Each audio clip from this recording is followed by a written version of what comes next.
Good evening, everyone. This is Mayor Heidi Harmon, and I would like to call this regular meeting of the City Council to order and state that all council members are present through teleconferencing. And just want to remind everyone of what the mission statement is of the city, and that is the City of San Luis Obispo is a dynamic community embracing its future while respecting its past, with the core values of civility, sustainability, diversity, inclusivity, regionalism, partnership, and resiliency. And I also want to acknowledge that we are currently meeting on the lands of the Northern Chumash tribal peoples. And with that, we will move on to a proclamation for National Hospice and Palliative Care Month. Whereas hospice and palliative care empower people facing serious or life-limiting illness to live as fully as possible, ensuring people dignity, choice, and quality of life. And whereas the hospice model involves an interdisciplinary, team-oriented approach to treatment, including expert medical care, quality symptom control, and comprehensive pain management as a foundation of care. And whereas beyond providing physical treatment, hospice attends to the patient's emotional, spiritual, and family needs and provides family services like respite care and bereavement counseling. And whereas in an increasingly fragmented and broken healthcare system, hospice is one of the few sectors that demonstrates how healthcare can and should work at its best for its patients. And whereas a growing body of peer-reviewed research indicates that timely access to hospice and palliative care can decrease hospitalizations and emergency room visits and increase quality of life for patients and family caregivers. And whereas every year, more than 1.56 million Americans living with life-limiting illness and their families receive care from the nation's hospice programs in communities throughout the United States. And whereas more than 355,000 trained volunteers contribute 16 million hours of service to hospice programs annually in the United States, and whereas Central Coast Hospice, Dignity Health Hospice, Hospice of San Luis Obispo County, and Wilshire Hospice provide hospice care and bereavement counseling, respectively, to individuals within the County of San Luis Obispo. And whereas hospice and palliative care organizations are advocates and educators about advanced care planning that help individuals make decisions about the care that they want. Now, therefore, I, Heidi Harmon, Mayor of the City of San Luis Obispo, on behalf of the entire City Council, hereby proclaim November 2020 as National Hospice and Palliative Care Month, and encourage citizens to increase their understanding and awareness of care at the end of life, and to observe this month with appropriate activities and programs. And City Clerk, oh, here we go. And now I would like to invite Shannon McWout, Executive Director of Hospice Slow County, and she will be accepting the proclamation and say a few words. I apologize for your name. Please restate it. I will. Thank you. I'm Shannon McCowett. It's a mouthful of vowels. Executive Director for Hospice of San Luis Obispo County. Thank you so much for recognizing November as Hospice and Palliative Care Month in San Luis Obispo. We envision a community that recognizes death as a part of life, where dying and grieving are embraced as natural, where all have access to support services without charge, where no one dies or is left to grieve without comfort. I want to acknowledge our community partners, Central Coast Hospice, Dignity Health Hospice, and Wilshire Hospice, who collaborate with Hospice Slow County to provide hospice and palliative care in our community. On behalf of our entire hospice community, thank you all for your support. Thank you so much for the really important work that you do in this community, and feels like now maybe more than ever people are needing this type of support, so thank you so much for that. Okay, looking for anything from my colleagues. Okay, now we will move on to public comment. This is for items that are not on the agenda. And so, City Clerk, do we have any public comments? Yes, we have 3. Okay. The first one, Michelle Walter.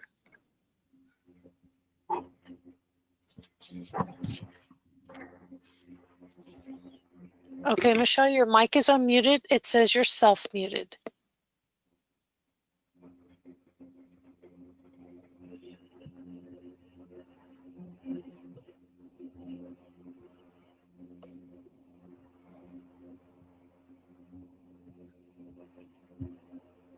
Okay, you'll need to unmute your mic to be able to speak.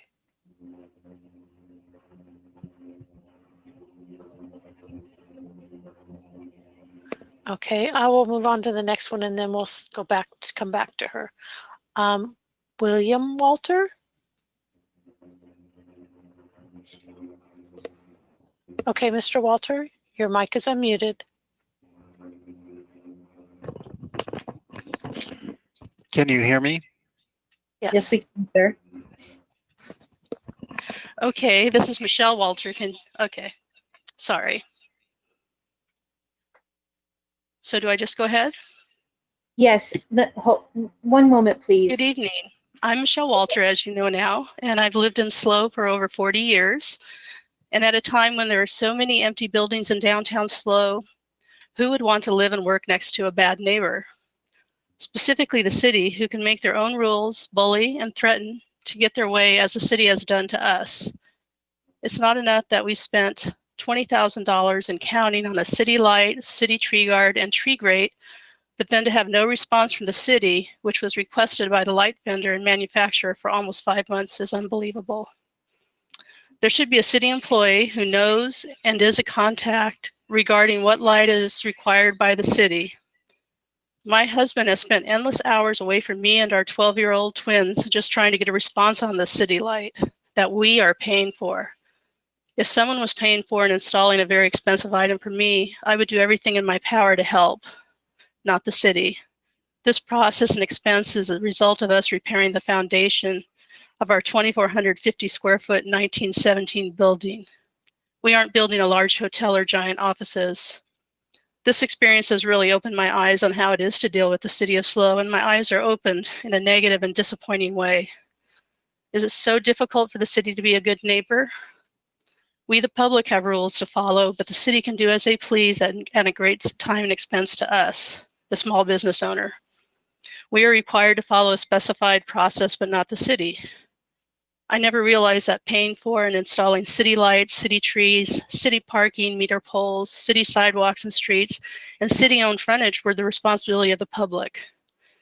It never occurred to me that I would someday be paying for these items and with little to no consistent direction from the city of SLO. Exactly 2 weeks ago, a city employee implied a threat that if we don't repair the city-owned frontage, that we can be forced to tear out our other improvements we've done on our own frontage.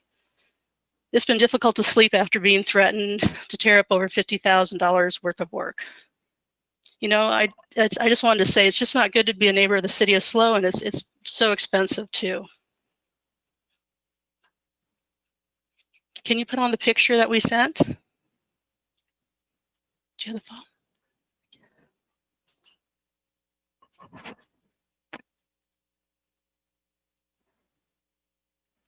I can't hear anything.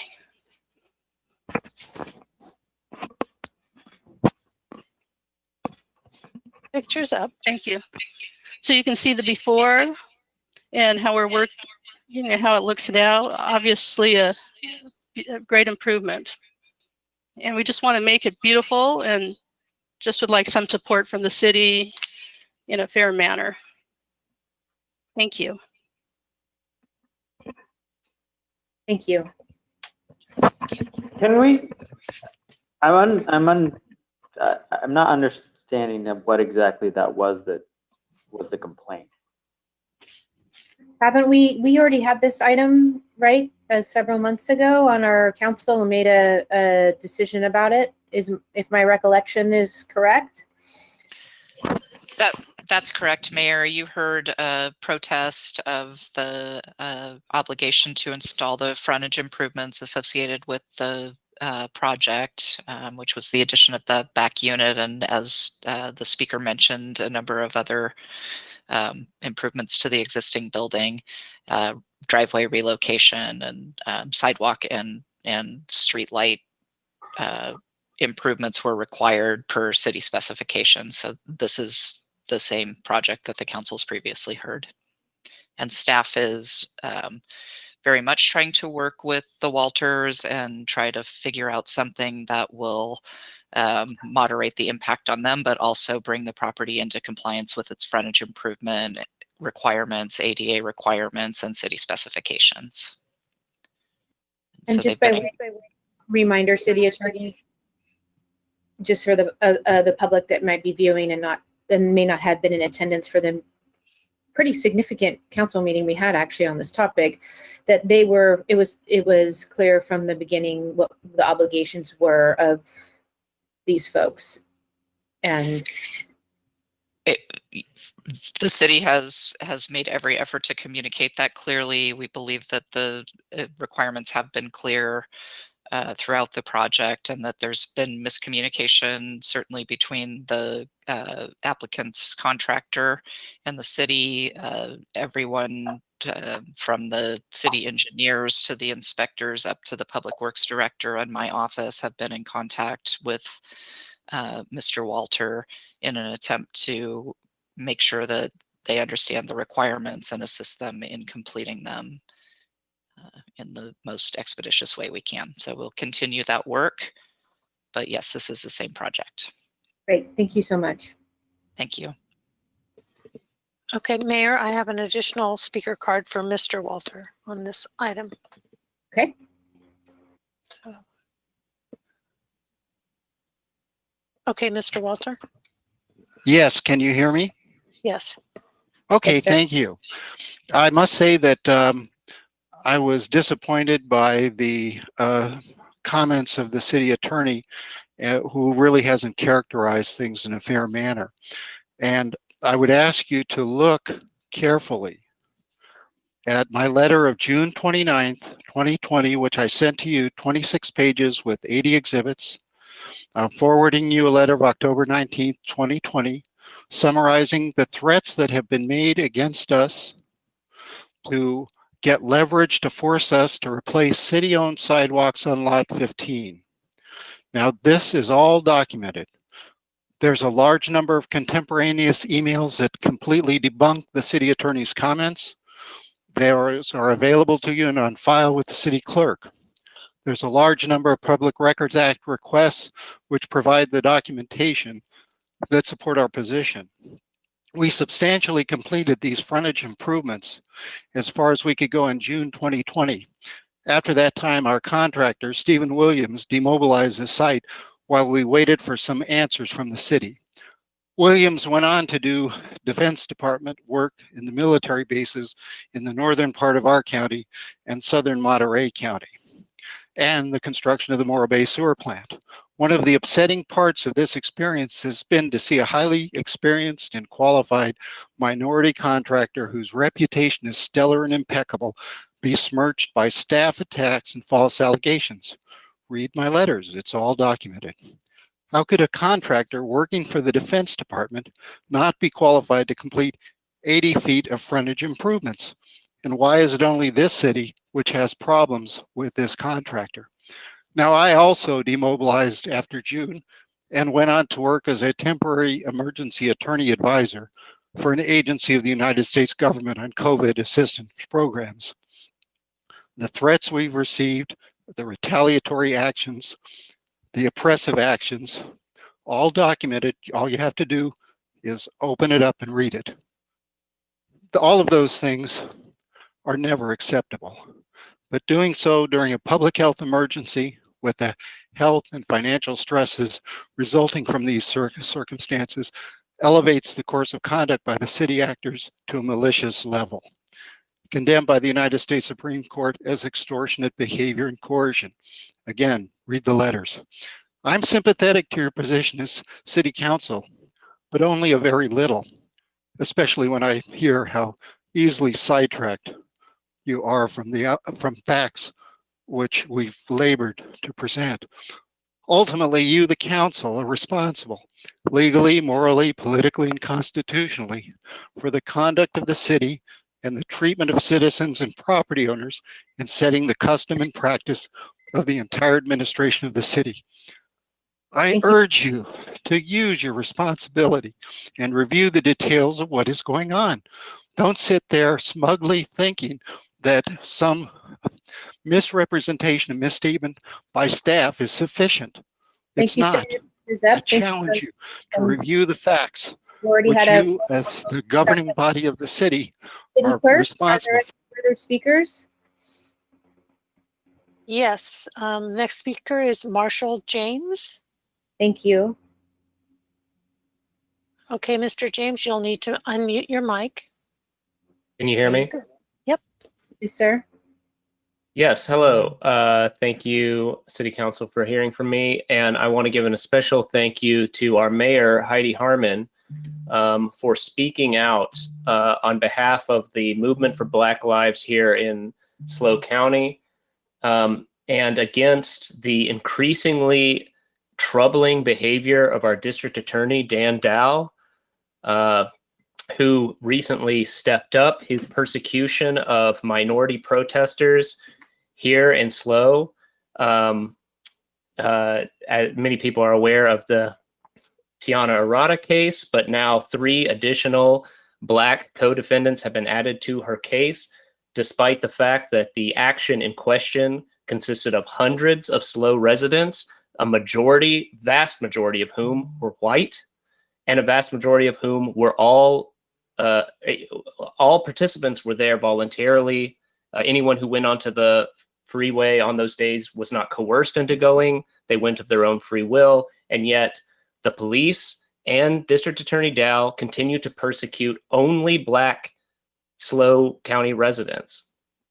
Now, in an attempt to rectify this behavior, they have now prosecuted 3 white protesters. But one of the people targeted for prosecution is a person hit by a car, and they are now being charged in somehow harming the driver of the car that hit them. So I personally think this sort of behavior by Dan Dow is outrageous. It is not restorative in any sort of way. It is not helping to heal the community that is obviously in pain and having trouble communicating between different political viewpoints. And it is especially troubling given the erratic behavior Dan Dow has been demonstrating in speaking in front of a California secessionist group, a far-right secessionist group that is seeking to undermine the state of California, the county of San Luis Obispo, and the city of San Luis Obispo. I personally feel like this sort of behavior is completely unbecoming of a government official. Whatever he would choose to do as a private citizen, that's his right. But he showed up as District Attorney Dan Dow speaking on behalf of seceding from the state of California. So thank you to Heidi Harmon for speaking out against this sort of behavior. And I also want to note that there are several other people who are trying to make public comment that I don't know if they were able to get their request in, or if they're not familiar with the GoToMeeting technology here. But I just wanted to voice strong support and a thanks to any member of City Council who wants to stand with the people and the right to protest, and especially against unfair persecution by someone who is obviously racially motivated and, to be frankly honest, seems quite unhinged with aligning themselves with this secessionist group. Thank you very much. City Clerk, are there any other speakers? And I guess to his point, does it look like anyone's struggling to get through and may not be, I don't know what that might look like on your end, if there's an attempt but not a success to connect. I have 3 other speakers signed up. And for anyone else who wants to sign up, please just type your name in the questions box. Our next speaker is Michael, and I'm sorry, I'm going to say this wrong. Geoffrey, maybe? So I will unmute your mic. You're self-muted, so if you'll unmute also. Oh, okay. Awesome. Sweet. That was actually really close. My name is Michael Giuffre. I'm a Cal Poly fourth year who studies philosophy, religious studies, and ethnic studies. I want to go and piggyback on what Marshall just said. I just wanted to say a huge thank you to Mayor Heidi Harmon. Your open letter to District Attorney Dan Dow meant so much to me and so many of my other younger friends. I was absolutely outraged by the additional charges of 6 more protesters for the July 21st protest, because I personally believe that all or none of the protesters should be arrested for that protest on July 21st. Heidi's words resonated with me and reassured me that someone in local government cares about fighting for social justice and will be able to call out the unjust actions by our district attorney. I would also like to say some of the words of my friends in which I sent them Mayor Heidi Harmon's letter and the responses that they gave me. A few of the responses, one said, "That's the kind of the support that's needed, even if it's just words." Another said, "Oh, wow, that's huge." Another one said, "That was a very powerful letter." Another one said, "Dang, that's a super powerful letter." Another one of my friends said, "Wow, that's an incredible letter and so spot on." Another one of my friends said, "Kick-ass letter by the mayor, though, and it's awesome she is supporting you and calling out the district attorney out on this injustice." Another one was, "Powerful. Her words are so impactful. It makes me so frustrated and upset with everything that is happening to the protesters." And another one said, "Mayor Heidi Harmon's message, it's powerful, and I'll be forwarding to others." So I just want to say thank you again, Mayor Heidi Harmon, for standing up for social justice, and keep doing you, because you're doing a kick-ass job. Thank you very much. Okay, our next speaker is Chloe Fleischer. One moment.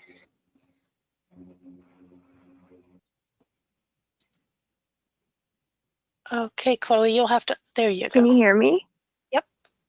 Yes, okay. Yes, it's Fleischer. Hi. So I also wanted to piggyback off of what Michael and Marshall had said. I agree with everything they say. I've been a SLO resident for a few years now. My family lives here. I work here. I live here. I go to school here. So I'm really invested in the community. And the actions of Dan Dow absolutely sicken me. You know, I grew up in a conservative town, and I thought SLO was this liberal, happy place until the last couple of years or so. It has been so eye-opening. And I just wanted to say, like, Heidi Harmon's letter to Dan Dow was amazing. It was spot on. She has been one of the only vocal supporters of social justice during her time as mayor, one of the only ones in local office. Obviously, I know there are many others, but she has been very, very vocal. And it is sad that she is facing backlash for standing up against racist intimidation and scare tactics that Dan Dow has used time and time again. The very fact that she is facing backlash just goes to show how much healing and work this town has to do before it actually becomes, quote unquote, the happiest city in America. I fully support Heidi Harmon and her letter to Dan Dow. This is the kind of leadership we need in SLO. To all officials in local government, do better because you work for us. And election season is coming up. And yeah, I know some people are getting reelected, but thank you for listening to my comment. Heidi Harmon, you rock. Thank you. Okay, the next speaker is Carissa Hamlet.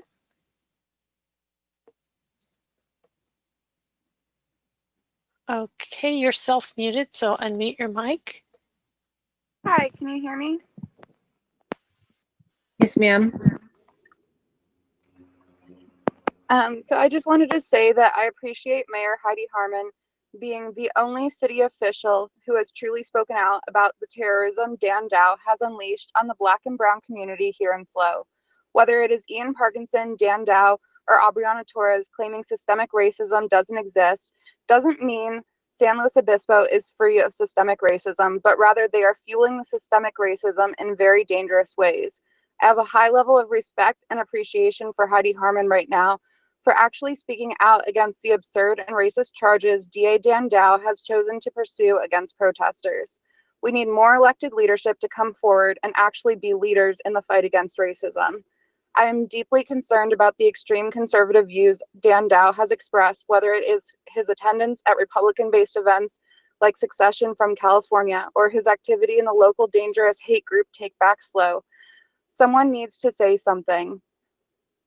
I am calling on all city council members and elected officials to say something and do more to stop DA Dan Dow from further propelling racism and voter suppression in SLO. Mayor Heidi Harmon is a true leader, and I hope that all elected officials will have enough of a moral compass to know that they cannot simply sit by and let her be the one under fire for speaking out, when every single one of you should be doing the same. If you say Black Lives Matter, act like it. Thank you so much. Thank you very much. Okay, the next speaker is Ray Smith.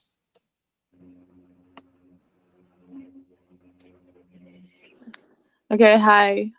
Yeah, I'm Reagan Smith. I'm gonna be a fourth year, or I am a fourth year here at Cal Poly in San Luis Obispo. So I've lived here for a few years.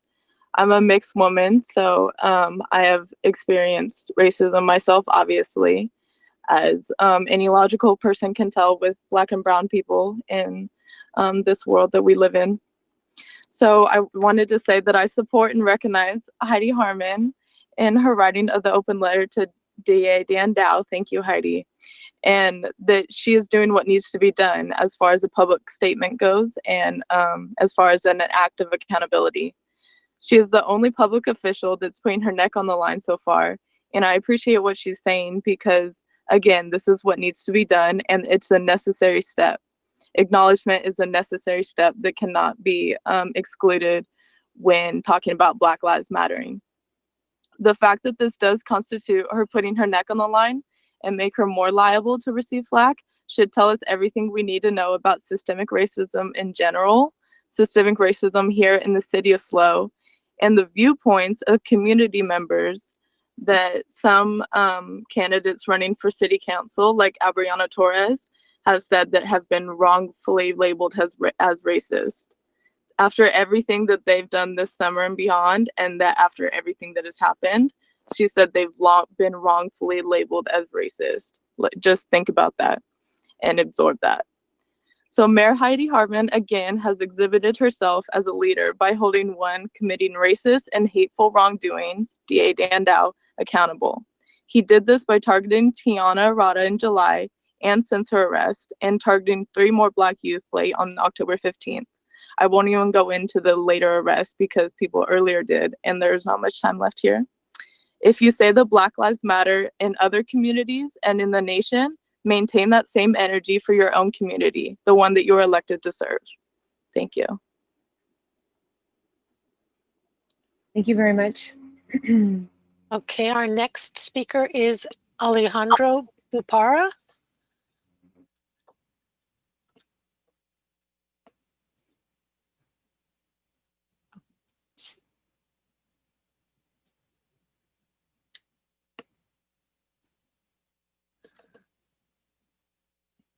Okay, it shows you as self-muted.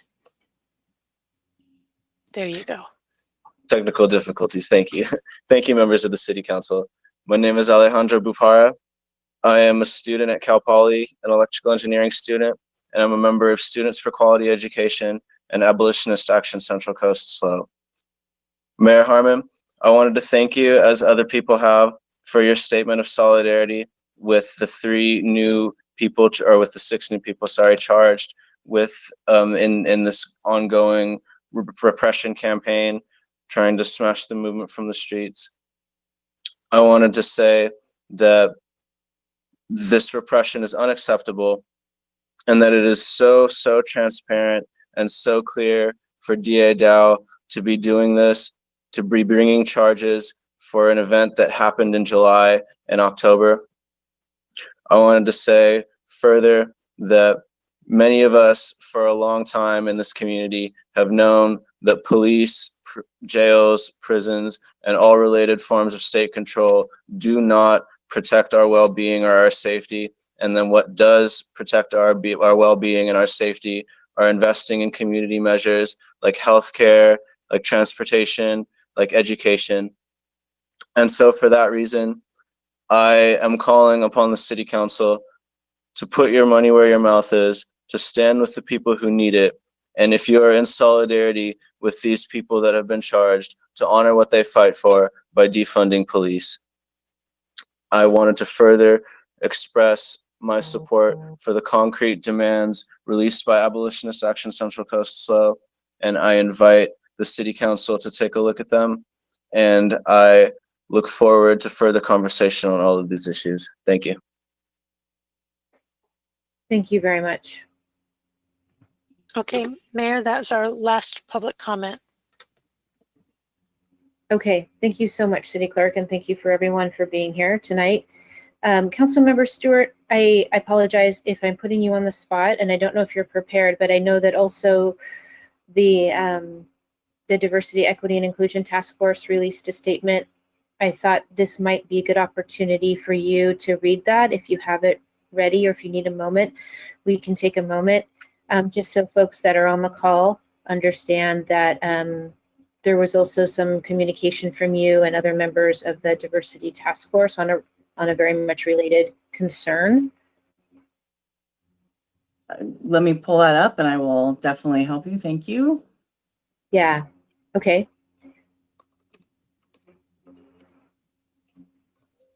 If you think it'll just be a few moments, we'll just patiently wait. If not, I would maybe ask the city manager to see if there's any COVID update or anything of that nature before we move on with your statement, Councilmember Stewart, and then also the. Perfect.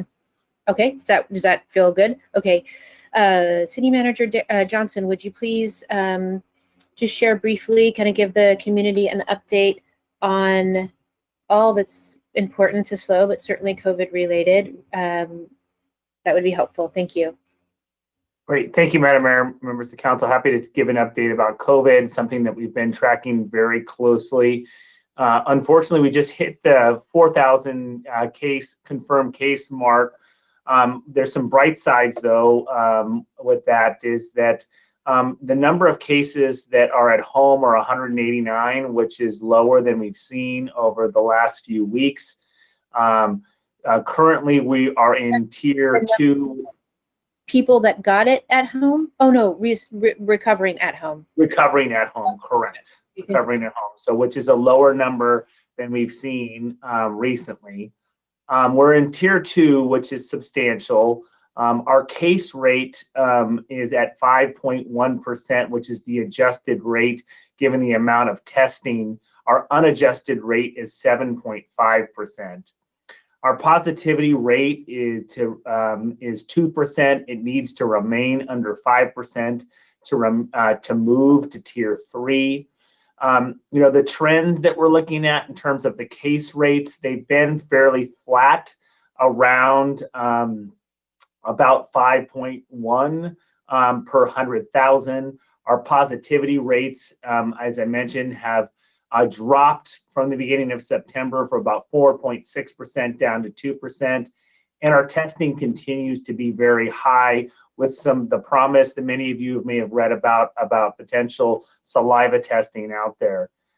In terms of total cases for average, one of the things one of the rolling averages that we're looking at. We continue to be in an area that a rolling average that keeps us in the red stage. And our daily our cases by location is something that I'm considering bringing up tomorrow night during my city managers meeting and a discussion with the county administrator about whether or not there's the possibility of coordination between the cities of Paso and San Luis Obispo, since it seems to be that these urbanized areas continue to be the areas where we see continued growth of cases. The cases by age overall, we've seen 18 to 29-year-olds become the largest cohort of individuals that are contracting COVID, and they recently surpassed the next cohort of 30 to 49. And so there's certainly some work that we want to do with Cal Poly and campus. On the cases by occupation, that's one area that I think all of us need to be paying attention to, and Michael Codron and his team have been paying attention, is really on the craftsman, construction worker, and we recently did some work about construction sites and making sure that our construction sites are minimizing the risk for transmission. And we'll be having some conversation with Cal Poly. Is they're the next highest cases by occupation in terms of the overall case count. Mode of transmission, continues to be primarily person to person. So that's good, meaning that there's the ability for tracers to track down where that individual contracted the case, which is certainly something that we're paying attention to. Longer term, I think we need to look across the Atlantic pond and see, what are the trends that are happening in Europe. Many of you may have heard the articles this morning on the radio about what's happening in some of the European countries. There are some bright spots. China has done fairly well in tamping down COVID-19, and yet there's some problem areas in Spain, Belgium, and other areas, and we're taking a look at what's happening there. The forecast models that both the state and the county use, we're taking a look at those. We're anticipating and looking at a potential growth in number of case counts as we go through a couple holidays, particularly Halloween and Thanksgiving, when there's anticipated travel. And right now we're really focusing on what we can do to communicate to our community and students and others about being responsible during both Halloween and during their time traveling during the Thanksgiving holiday. So right now we're really targeting how do we tamp down and push down the curve for the third and fourth weeks in December around the holiday time, which would be that period where we might get a lot of exposures stemming from the Thanksgiving holiday. So that concludes the overall report and status. On the community side. On operational side, we are not seeing any interruption of services related to water, wastewater, police, fire, and other traditional city services. We continue to have measures that are put in place at all city facilities and city workers, and we haven't had any new additional cases in our child care facilities. And happy to answer any questions from the council. That's great news. Thank you so much, Derek. Councilmember Stewart. That is awesome news. Thank you. I really appreciate your update, and I'm curious, I know we have some activities planned to try to help our community do some safe celebration of Halloween, Thanksgiving, etc. Is it all through Parks and Rec? Madam Mayor and Councilmember Stewart, if I could ask Mr. Herman, who's leading our communication teams, to jump in and talk a little bit about what we're doing. And I think Shelley's online as well in terms of what we're planning with some of our rec programs as well, and we can highlight some of those planned activities. Great, thank you. Good evening, Mayor and Council. Greg Herman. Happy to be here. So we've got a full communications program that we're rolling out. You might have already seen advertising. So we're targeting in particular that 18 to 29-year-old age group, letting them know about the safety enhancement zone and the enforcement action that the city will take in order to keep the community safe. But in addition to that, we've also started pushing out messaging on creative and safe ways in which the city can, community members can also celebrate Halloween. So that includes virtual pumpkin carving, and costume contest put on through our Parks and Recreation Department. We're boosting our advertising of those to try and reach as many people as possible. As Derek mentioned, we're at a little bit of a precarious point as it relates to case count, and so it's going to be important for the community to be aware of action that they can take to keep not only themselves safe, but also keep the economy open and healthy as well. All the information that we'll be pushing out can be received on the city's social media, or you can sign up to receive notifications from the city directly on the city's website through e-notification and city news. And I'm not sure if Greg Avakian or Shelley Stanwyck would like to add anything about the Parks and Recreation specific events.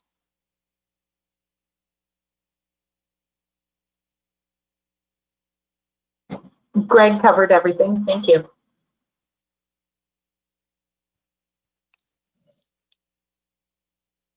Okay, great. Thank you so much. And Councilmember Stewart, would you like to share the Diversity, Equity, and Inclusion Task Force chair or statement, please? Sure, definitely.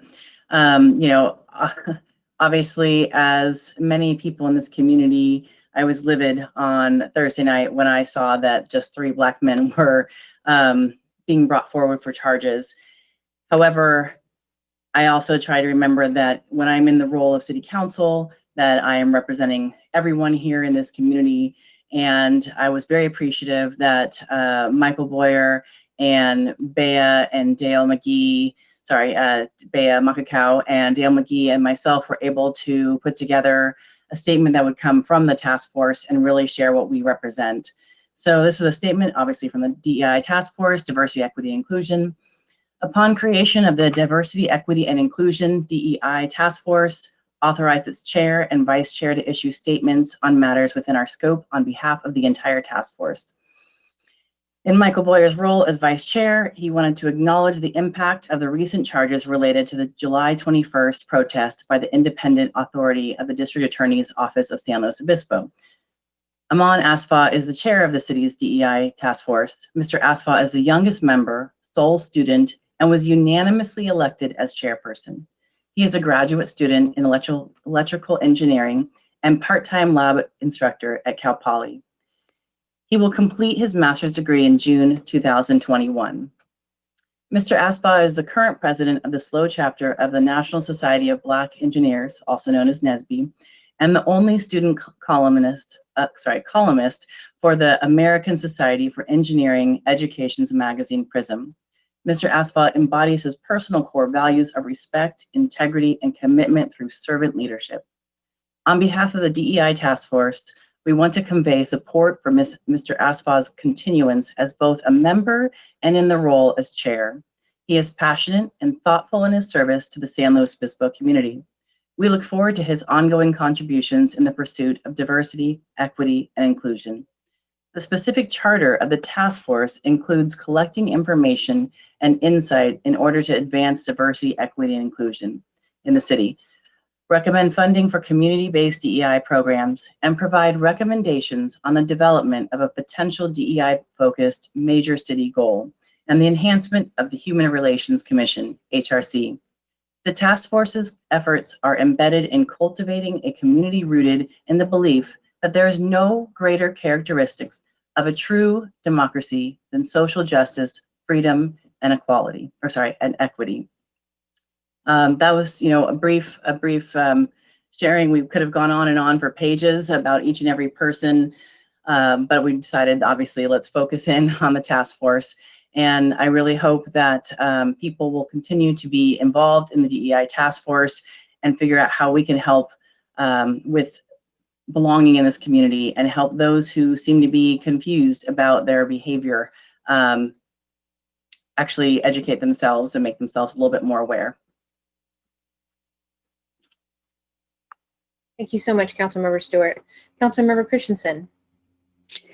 Yeah, I just wanted to thank you, Mayor, for remembering that Erica, the task force did make a statement and inviting her to read that. I think it is really important for the community here, what is essentially an official city communication around this issue, kind of looking forward. I know the kinds of open letters that you sent, feel good on an emotional level, but as you know, and as was noted by our speakers, it can be very emotional and create backlash and not actually represent where the city is going as a whole. And those supporters get that information from you, but they're not signed up for the city's statements and the city and the task force statements, and so they don't get those. So it's really incumbent on folks, before we get accused, we're not doing anything. The city did issue a statement. It was issued on Sunday evening, and then the task force issued theirs, I think, shortly thereafter. So, I just appreciate that this is an emotionally volatile time, that there is great diversity in the way the community wants to approach this and is approaching this. And I appreciate the fact that we do have incredibly dedicated and very highly qualified group of people working on the task force that are advising and will be advising the city on this important goal. So I just wanted to reiterate that we did actually have official city communications. Yours obviously was a campaign type individual communication, and that's fine for you, but that isn't what they need to be watching the city's stuff too. So there's a way to sign up for that on the city website, and I urge everyone to sign up for those kinds of notifications, and it will together we could stay calm and start and communicate and listen. I think we can make some good progress on this as we go forward. So thank you. Yeah, and thank you for that reminder, Councilmember Christensen. I have a pretty robust email list. I know I think all of you maybe have email lists. Maybe that's something that we can do this week. I mean, that's something I would commit to, is just sending out an email that it's exclusively about the ways that people can connect in directly to the city, and get those emails to make sure that all of us are doing our level best to not just send our own newsletters out, but to make sure that we're sharing that pathway to connect directly to the city so people can have all of that information. Yes, Councilmember Christensen. Yeah, I absolutely think that's great. I want to just let you know that whenever I'm communicating to my list and my group, I do make clear that I'm speaking for myself. I am not speaking on behalf of the community, or I'm not speaking on behalf of the city. And I always include links and try to remind people that there are ways to connect directly with the city to get all kinds of information on everything from our budget to what we're doing with this issue, as well as with COVID, wildfires, you name it. You can sign up for individual emails. You don't have to hear about it all, whatever. But yeah, I do that with every communication, and I think people do appreciate that. Yeah. Yeah. Thank you. That's a good reminder. Thank you for that. Okay. On a somewhat related issue. Oh yes, Andy Pease, Councilmember Pease. Thank you so much. Before we move away from the public comment, I do want to appreciate all the speakers and the remarks of my colleagues. I think there's a lot of alignment on both the frustration side and the hopeful side in terms of the proactive work that we are doing. And I know I just wanted to also acknowledge the Walters. We hear your frustration, and I know there's not enough time to be able to hash out all the issues at public comment, but I just wanted to recognize that concern and that we hear that. So appreciate that. Thanks. Thank you for that, Councilmember Pease. And City Manager, I did want to bring up, we did get some emails about an issue that I found to be concerning about folks being cited for honking in support of a Black Lives Matter movement, is my understanding of what happened. And can you just share with the community what you can share about that particular incident and what is happening with that? Yeah, Madam Mayor, members of the council, certainly, I was away, and I appreciate, and certainly we have Shelley Sandwick, who's here tonight, who can also provide some additional detail. We did take a look at the incidents. We had this last month. We had Distracted Driving Month. We were going out there and had efforts to focus on driver behaviors related to all sorts of things. We think there was an issue where a few drivers had honked in support of some protests. After taking a look at the particular incident, we felt that it didn't fall squarely within what we normally would fall within the level of enforcement that we'd provide. And we've since dropped the tickets and are not moving forward with those tickets. We're having a conversation about, what are those particular driving behaviors around protests that we really want to focus on.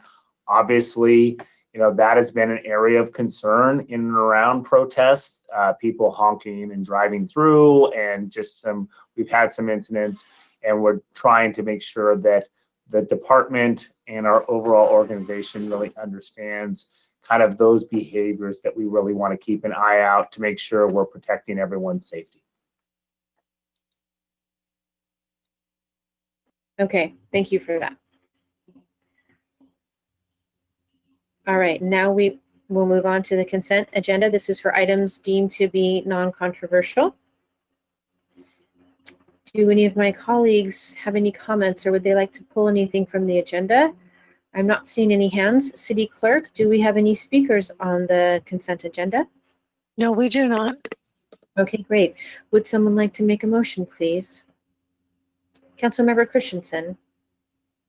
Yeah, I'll go ahead and move consent. And thanks as always to staff for all the amazing work they're doing. I love to see all the grant applications that we're going to be going after. It's really fantastic, really amazing. Mm-hmm. I'll second. Thank you, Councilmember Pease. City Clerk? Councilmember Christensen? Yes. Councilmember Pease? Yes. Councilmember Stewart? Yes. Vice Mayor Gomez? Yes. Mayor Harmon? Yes, and that passes 5-0. And now we will move on with the public hearing item before us is the annual public hearing for the Tourism Business Improvement District. And so Deputy City Manager Greg Herman, Tourism Manager Molly Cano, and John Connor, TBID Chair, will please present the report. Thank you, Mayor and Council. We are happy to be here tonight. And as Molly gets started with the presentation, I just have a couple of quick comments. So this is the follow-up from the annual report presentation that you received at your last City Council meeting. We talked about it a little bit at that meeting, but I just wanted to re-emphasize the importance of tourism to our local economy and therefore its importance to our economic recovery as well. The TBID is the main way in which we support that industry. And so tonight is a really important night as we consider the funding for that group through the annual assessment. Molly has got a great presentation prepared, and I'm happy to turn it over to her. Thanks. Oh, and hopefully you can hear me now. Awesome. And can you see the presentation slides up in front of you? Fantastic. All right, and now they have started to vacuum outside my door, so hopefully it doesn't get too noisy in the background here. So good evening, Madam Mayor and members of the council. Tonight's public hearing, as we go through for the Tourism Business Improvement District, is the second part of our annual review and for the continuation of the district. So the city's municipal code requires that annually City Council first approve the annual report and then follow it with the public hearing, specifically our protest hearing, in order to receive any protests for the continuation of our district. On October 6th, John Connor and I, so John Connor, our TBID board chair, and I presented our 1920 annual report. And so here tonight, I will present to you the information on our public hearing.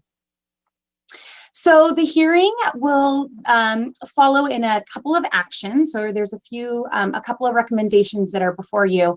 First, we'll conduct the public hearing to receive any testimony regarding the City Council's intention to continue the citywide tourism business improvement district. After that, we will be able to determine whether there is a legally sufficient protest, if a legally sufficient protest has been made. And a legally sufficient protest is a protest that must equate to 50% of the weighted property protest, as long as it exceeds 50% of the weighted property protest making up the TBID revenues. And should there be no legally sufficient protest, then we can move forward with adopting a resolution affirming the continuation of the Tourism Business Improvement District and setting forth the assessment and levying that assessment upon the hotels within the district for fiscal year 2021. And just for reference, our TBID assessment is, and through this recommendation, will remain at 2%. The projected revenue for the assessment in 2021 is approximately $1.2 million. However, before we move into the protest hearing side of things, I wanted to also take this time. I know that it's a different setting we find ourselves in now as we find ourselves during this time of COVID-19. And so I wanted to walk you through a few of the updates related to the TBID in our current situation. So tonight I'll briefly share with you just a couple of quick updates on the status of tourism here in our community currently. I'll also walk you through the highlights of our brand newly adopted 2021 marketing plan, which the TBID board approved last week. And then at that point, I will turn it back over for the facilitation of the public hearing. So this is a lot of data, but I wanted just to show you a little bit of perspective of the types of data that we are keeping a very close eye on as we track the recovery specifically regarding tourism here in San Luis Obispo. Our incredible partners at Visit SlowCal, our countywide tourism marketing district, have been able to provide to us some pretty specific data, not only on components that impact the county as a whole and really within the scope that they have, but also dive down deep into the data that they have available that gives us a snapshot and really looking at this community dashboard for what it means for us here in San Luis Obispo specifically. What we can see here from the data and kind of the quick top level items of what we can see in all these various sections is that tourism in San Luis Obispo during this summer did see a mild recovery. So the data that I have up in front of you right now, this is specific to August. So this is something that we are looking at during July, August, September, et cetera, moving forward. There's always a little bit of a lag, a delay in the data that comes in since we have to have that data that's reported and then we are able to, that is released to us as well. So that's why we're taking a look here at this August data as the example tonight. So as I mentioned, tourism did see a mild recovery this summer. What we know is that, taking a look, for example, right here, while occupancy was down compared to last year, when we actually look at kind of taking a look at what our comp set looks like and what other destinations are doing within the county, we see that San Luis Obispo is sitting pretty much, right in the middle, in the mid-range of what our occupancy data looks like. Now, this is no surprise to us. Obviously, pandemic or not, during the summer months, our beach communities tend to show the highest level of occupancy and the highest ADR or, the rate that they are able to achieve. So this information that we have before us, it's not surprising, and it actually does show us that we are sitting in a pretty comfortable position, at least, looking at the month of August.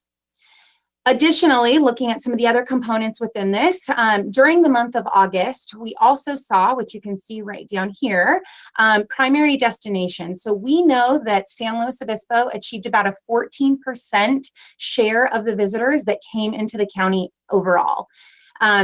It may be hard to see, but for example, Pismo Beach, for example, was at about 16%.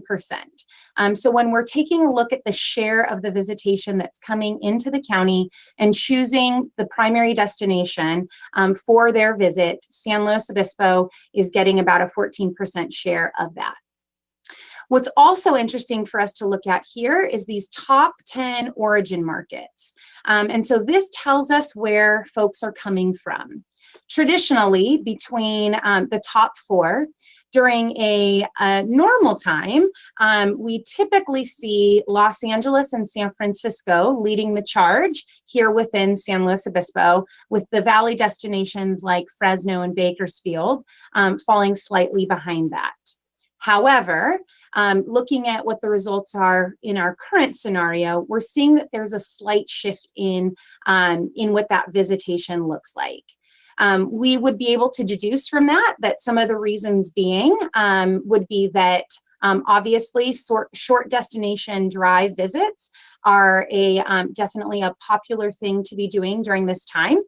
But we also know, looking at, again, our comp set data, that the beach destinations that would largely be the main destination that those markets choose to overnight in are operating at a pretty high occupancy as well as a pretty significantly high average daily rate. And so this creates that opportunity for San Luis Obispo to see some of those visitors here in our market. All right. So next from that, the other type of data that we're taking a look at pretty closely is our visitation. And this chart specifically shows us what visitation looks like into downtown SLO. So downtown is the selected point of interest, if you will. This chart is split between locals and non-local visitation. For reference, non-locals are defined as travelers who make a visit from somewhere outside of a 50-mile radius into San Luis Obispo. So that's how they would define non-local visitation. Overall, what we're seeing within the visitation into downtown SLO is that we are recovering there as well. Obviously, when we took a look, so the solid bars will show you what the 2019 numbers look like, and then the hashed bars will show you what our 2020 data looks like.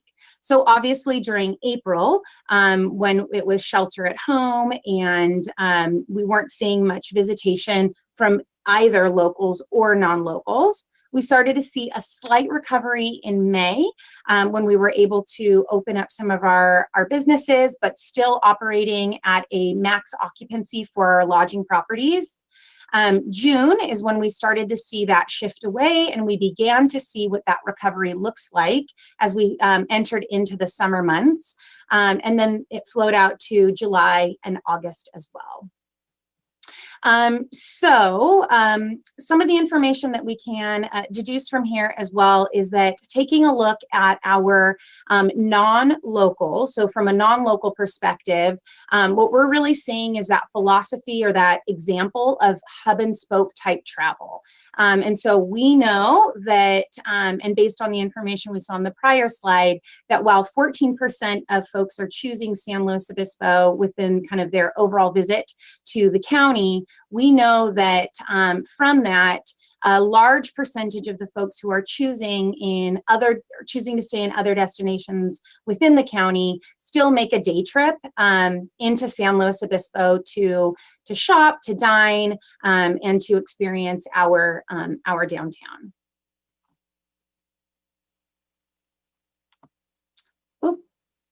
All right, so that gives us a little bit of background and kind of the data that we're watching and we're tracking as we go month over month, week over week, really day to day as we're seeing information come in on what's happening from a visitation perspective. From there, what we've done is we've really overlaid that to look towards, how we will start to tell this story and really, begin that proactive trajectory of recovery when we look at tourism marketing. And so as we began 2020-21 and our fiscal year this year, we were really working off of this rolling 30, 60, 90-day plan. I talked a little bit about that on October 6th when we talked about last fiscal year, but that was definitely the philosophy that we continued as we really wanted to understand what we were looking at for our consumers. We also wanted to know when our community was going to be ready and what our caseload and what the different indicators here locally were saying to us, as well as tracking consumer confidence to know when our visitors were ready to hear the story of welcome back, even in a safe manner. And so now that we've got that data and we've been able to track that over a period of time, we're now in a position to be able to adopt, as the board did last week, this new marketing plan and to put into place some paid media in order to promote San Luis Obispo in a safe and healthy way for visitation. So things do look a little bit differently this year, and we've approached this work in a little bit of a different manner. But some things that don't change continue to be the mission, vision, and value proposition of San Luis Obispo as a destination. So San Luis Obispo, from value, which we offer to our visitors, is that we can be that inviting, authentic California community where you can play, taste, explore, relax, and recharge. Those are the value propositions which we had defined within our strategic plan. And even as we find ourselves in this current time we are in, we see that that still rings true for the here and the now. When we take a look at our marketing objectives, the TBID has an adopted strategic plan. We talked about that at the last meeting as well, but this plan really outlines the imperatives for the program and the work that they are looking to achieve. The document serves as that roadmap for aspiration for the TBID's efforts by laying out the pillars and the focus through defined strategic imperatives. So as we look towards this fiscal year for 2020 and 2021, the marketing efforts will be focused on these three imperatives: to elevate the SLO brand and experience, to deliver smart growth, and to build meaningful partnerships. In order to do that, we really need to fully capture and to create a responsible demand for visitation here into San Luis Obispo. And in order to do that, we need to listen. And so that is the motto, that is the philosophy and the approach that we will be taking this year. We'll be listening to what our market is telling us through all of our trends and through our data. Those are our market indicators. And we'll also be listening to what the travelers are looking for as we're taking a look at our digital indicators, our digital intent signals that are displayed through the behaviors that visitors are showing when they're looking for travel. It's at that intersection of those indicators from a market perspective and the indicators from a digital perspective where we really will find that opportunity for conversion, again, responsible demand conversion for San Luis Obispo in this place where we can really deliver on what San Luis Obispo has to offer. Obviously the whole travel industry is in an uncharted territory right now with COVID and seeing, how this rolls out. And so we're using this new information, we're using this daily research to really identify what those trends are that we can take a look at and use for those market indicators. The way we define that and what we've identified for us here in San Luis Obispo is focusing on market indicators that are responsible for traveling with confidence, road trips, local trips, nature tourism, and health and wellness. Really those types of things that that people are talking about and are guiding the decisions that they're making. From the intent-based marketing approach, looking at those digital indicators, the opportunities that we will be looking at there will be how people are searching, what content they're looking at, and then from there we'll be able to serve the ads about San Luis Obispo. Those types of indicators are for dining in and drinking, outdoor wine tasting, those kind of things, outdoor experiences, relaxation and wellness, of course, our arts and culture, family, and Cal Poly. So the connection to the Cal Poly market as well.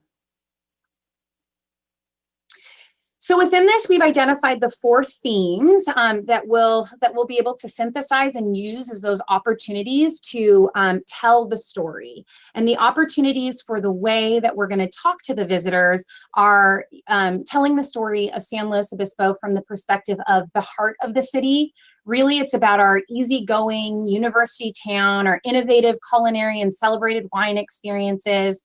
And really, it's our people that make our vibe so special that people want to come back. And again, being able to respectfully follow that. Our outdoor paradise. So we've always talked about San Luis Obispo from an outdoor perspective, from our open space and our our hikes and our trails and our, things that attract mountain bikers and kind of all those outdoor experiences. But now during this time, we're able to shift that into more of this outdoor paradise type feel, where we're talking about outdoor, not just about activities, but also extending to things like our thriving alfresco dining scene and the experience that you can have doing outdoor wine tasting and those types of experiences. Not something you didn't necessarily think of from an outdoor destination perspective. We'll also talk about road trip must, and so San Luis Obispo is a part of that classic and essential road trip. And then again, of course, safe relaxation. So, sharing how you can feel comfortable and safe here, and also, take that deep breath and feel relaxed and comfortable in our destination. Our target audiences will be using a blend of different demographic and geographic targeting to ensure that we are making full opportunity of the coverage in all of the different market levers that we will be pulling. In addition, Visit California has now rolled out what they refer to as trip motivators, which are very similar to our intent signals that we will use as we approach our marketing. So one, it's a really good news that we are not the only ones in this position that are approaching our marketing work this way, but also we're able to align our efforts with what both Visit California is doing, and of course our partners here with Visit SlowCal as well. So from that, you've heard a little bit about our Slow Ready campaign, and this is the way that we will tell the story about San Luis Obispo. So we will be able to welcome visitors back to San Luis Obispo into our city with really a creative campaign that focuses on our local community. We want our travelers that come into San Luis Obispo to know when we're ready. We want to be able to also feature those local faces and those businesses in telling that story. It's the ultimate way that we can warmly invite those visitors back and let them know, what they can participate in that relaxed and comfortable way. We want to obviously communicate San Luis Obispo as a cheerful, welcoming, bright, and relaxed feeling that we're able to portray through our messaging as well as our imagery. And so we were able to do this in a number of ways, but also bearing in mind that, times may change, right? There may be times when we shift kind of back into a more of an informative and less of an inviting, as we continue to roll through what the pandemic recovery looks like. And so with all of our creative that we've produced, we've done so in a way that we are able to show people with face masks on, with face masks off, and be able to show social distancing in different ways. And so that not only through the visuals, but also through the message, we're able to share the expectations of our community to our potential visitors as well. So now I would like to share with you just a little sneak peek of what our video ad looks like.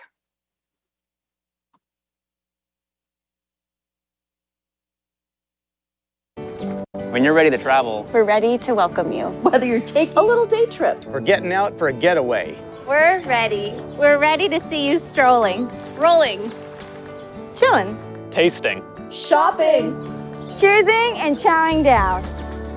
we're ready to see your smiling faces again. we're ready to hear your So ready.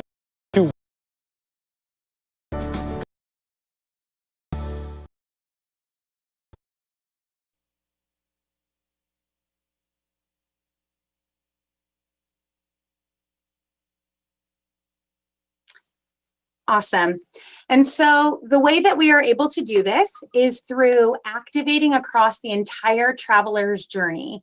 And so taking a look at how we tell this story in the multiple phases that get people that intercept the travelers and really find them at the various stages that they are making their buying decision.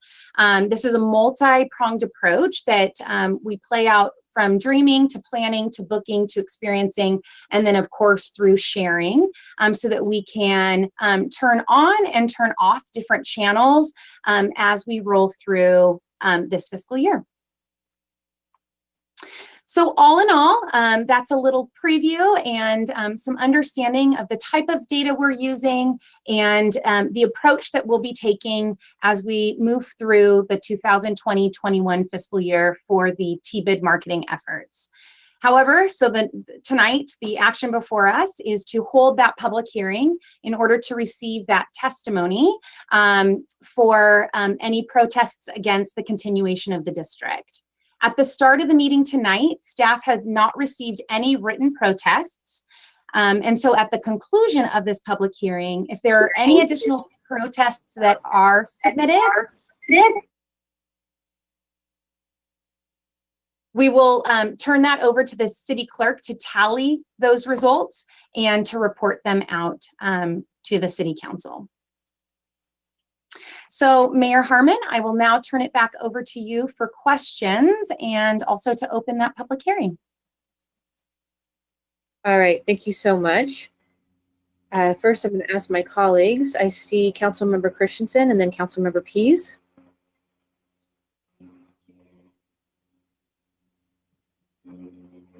Okay, thank you very much. And Molly, thanks for that report. And really, it sounds like a very focused and creative marketing strategy, as well as staying flexible. So I know that that's kind of a really different different thing to have to throw in there. I only had a couple questions, and they're really simple ones, and it goes back to the earlier information, the data that we know about right now. We're seeing this at home in our laptops, which are very small, so I can't see any of the data. Is that dashboard online at the Visit Slow website? Is that where it is? Yeah, so this data is not something that has been published through our Visit Slow website. Visit Slow Cal does have some of this data available, but I am happy to publish this data and make it available through the TBID section of the city's website. Okay, yeah, so if you could just send that, or even just send that one piece of that one dashboard thing to us. I'd like to look at it more, and I can't see it. And the other question was, I know you've also answered this question before. We ask this probably every time you speak, and I'm so sorry, I can't remember. When you talk about local visitors as opposed to away people from out of town, local means our county? People from our county? Yeah, okay. Yeah, local means our county. In terms of the data, so that arrivalist data that we were looking at, the way arrivalist from a data set that they define it, it's within a 50-mile radius. Okay. And so essentially our county, but it is, kind of drawn from a data perspective in a 50-mile radius. Okay, great. Thank you so much. Thanks again, Molly, for all the work you're doing. My pleasure. Councilmember Pease. Thank you so much. Great information, great approach. I love the visuals. I love embracing what we have, and look forward to having that carry over. I'm wondering, you mentioned briefly how proud we are of our arts and culture, but of course our art community and performance art, visual arts are really struggling right now. And so I'm wondering how you're thinking about arts and culture in order to kind of keep that on people's minds, or think about what that looks like differently. How are you approaching arts and culture? Right, so a couple of ways. I will give you one example. For those of you who are familiar with Festival Mosaic and the work that they do, just last week, a couple weeks ago, PBS for the Now Hear This series rolled out an episode that featured Scott Yu and the work that he's doing, and really showcased San Luis Obispo. It was essentially a love letter to San Luis Obispo, but was again played out, what arts and culture looks like, and told a really incredible story of training and production. So we worked closely with Festival Mosaic after learning about that opportunity to help share it out to our channels. I'm happy to report that on our initial outreach with this, not only was media incredibly interested in hearing about that as the hook to hear about unique arts and and culture in our community. But from a social perspective, it went viral. And so we were able to share some sneak peek look at it. And we were able to see an incredible influx in people taking a look, oh, what's this? What's going on in public television? And then being able to tie that back to, this is something that's happening in San Luis Obispo. So we're having to take a little bit of a unique and different approach, as we are with pretty much all we're doing in this day and age. But we're finding those opportunities and making sure that we're continuing to tell that story. In addition, of course, the Promotional Coordinating Committee has been rolling out their modified grants and aid program. And so this is helping to support those nonprofit organizations, many of which are in the arts and culture segment, to be able to put together virtual experiences and make those types of interactions available. And so as those opportunities come in, we're able to share those out, again, through social media, through listings on our events calendars, and be able to invite people to connect with San Luis Obispo, even if they're not here physically. Awesome, thank you. And Madam Mayor and members of the council, just wanted to hop in a bit here and just to tag on to Ms. Kano's response. As you know, this year I have the pleasure of serving as the chairperson for the Performing Arts Center, and working with our executive director, Chris Miller, who's working on with a consortium of other venue managers and representatives of our performing arts communities. One of the things that they've requested is to try to use our influence with the county and the state to get into the governor's queue to provide some clarity about what will be the standards and at what stages might performing arts be ripe for opening. And so I reached out to Dr. Borenstein to inquire and get her guidance so that we're fairly strategic and specific about using that influence. And I've reached out to our PAC partners, both the FPAC and Cal Poly, to see what they're doing. I've asked Mr. Miller to see if the same request has gone out to the other cities as well. It's because it's been my experience that the best chance we have to have some influence about helping find the right time for performing arts to come back is, making sure that we have a strong coalition of cities and other organizations. Thank you. Councilmember Gomez. Yeah, thank you. So I can't help but notice that we seem to have some conflicting marketing messages going on with this. And I'm really drawn to the fact that for the past 4 years, we've been pushing an environmental climate action, major city goal.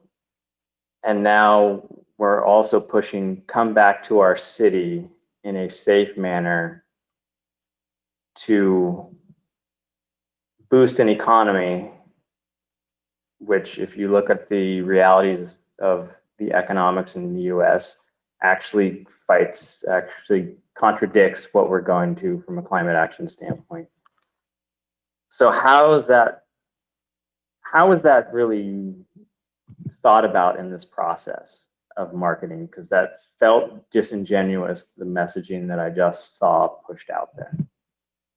It's perpetuating an idea: wear masks, be safe, go back to normal life. Yet we're in a pandemic where tons of people don't even have that ability. Mm-hmm. And that's the message that we're pushing. Right. So I'm sorry if the feeling from that was that we're pushing to go back to normal, because I think really the story that we're trying to tell to people is that, and through our visuals and our messaging, is that there's a new way to travel. We know that people are looking for ways to get out, to do so safely, and to help support economies in order to be able to move through the recovery. And so being able to share with them how we can safely do that here within our community is our prime objective, and is definitely the perspective that we're taking. Our focus of those pillars and of that conversation, having sustainability, focusing on outdoors and sharing how you can do, be able to take advantage and participate in those outdoor experiences and sustainable practices here in our community, is part of the story that we continue to tell on a regular basis to the media about San Luis Obispo, and that we encourage our visitors to participate in as well.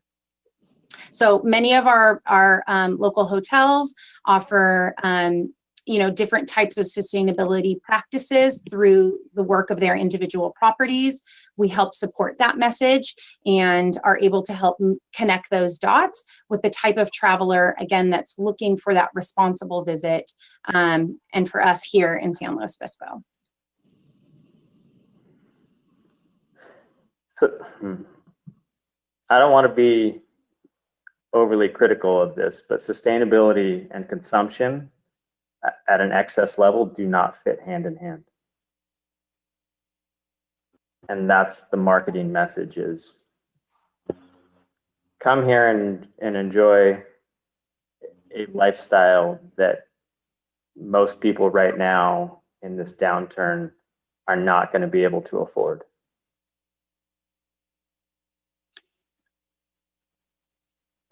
I'm just checking to point see, are here, we doing questions or are we deliberating at this? Yeah, I mean, what's your point, Aaron? The people who can't afford it can come and help our restaurants and our arts and our, what's it?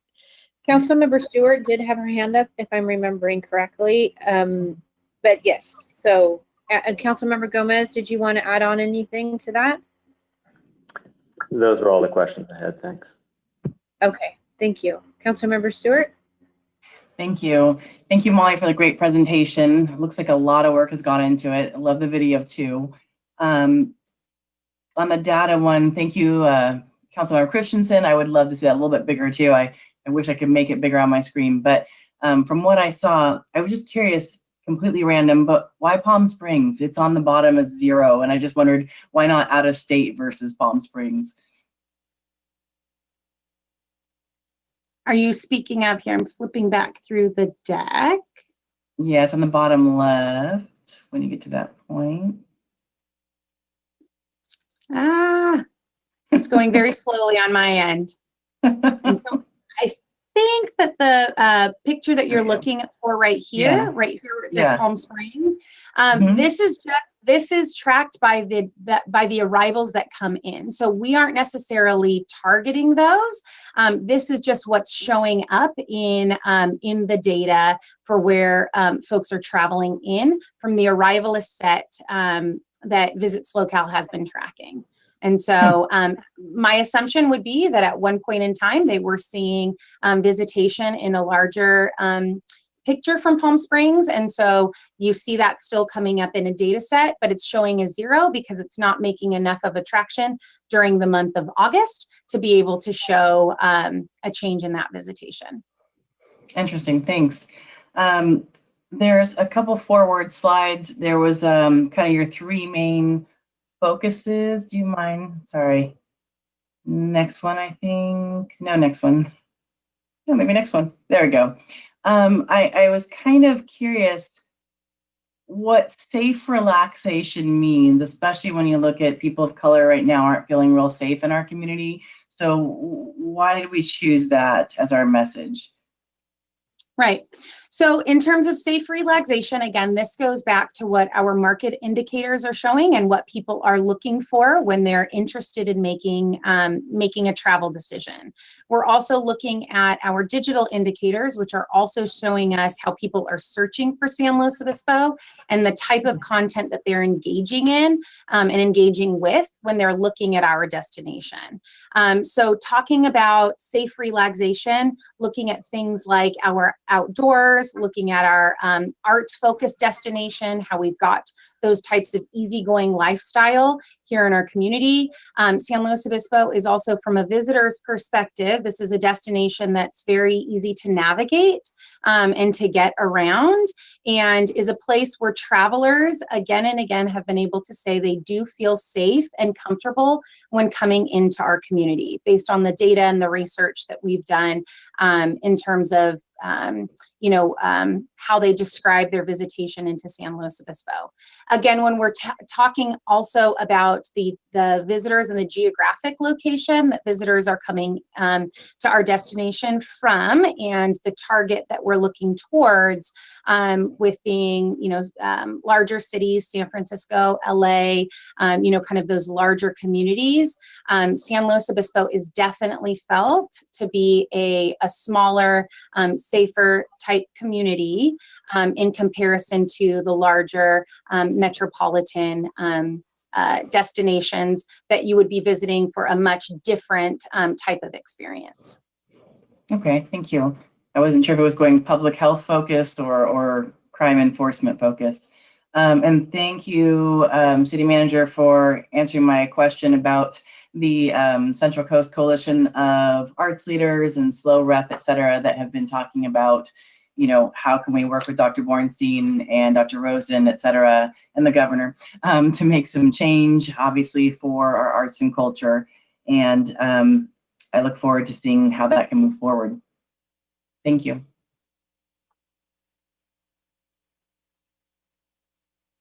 All right, I'm not seeing any other colleagues. And then in that case, I'd like to call on the clerk to see if there are any members of the public, and then ensure that we also have some of our hoteliers if they would like to also make a comment.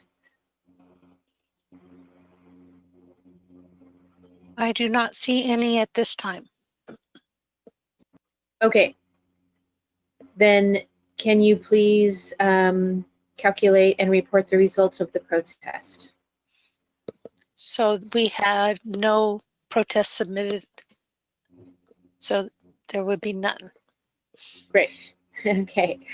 All right. Then in that case, we'll bring it back to council for any further discussion. And if the council member please.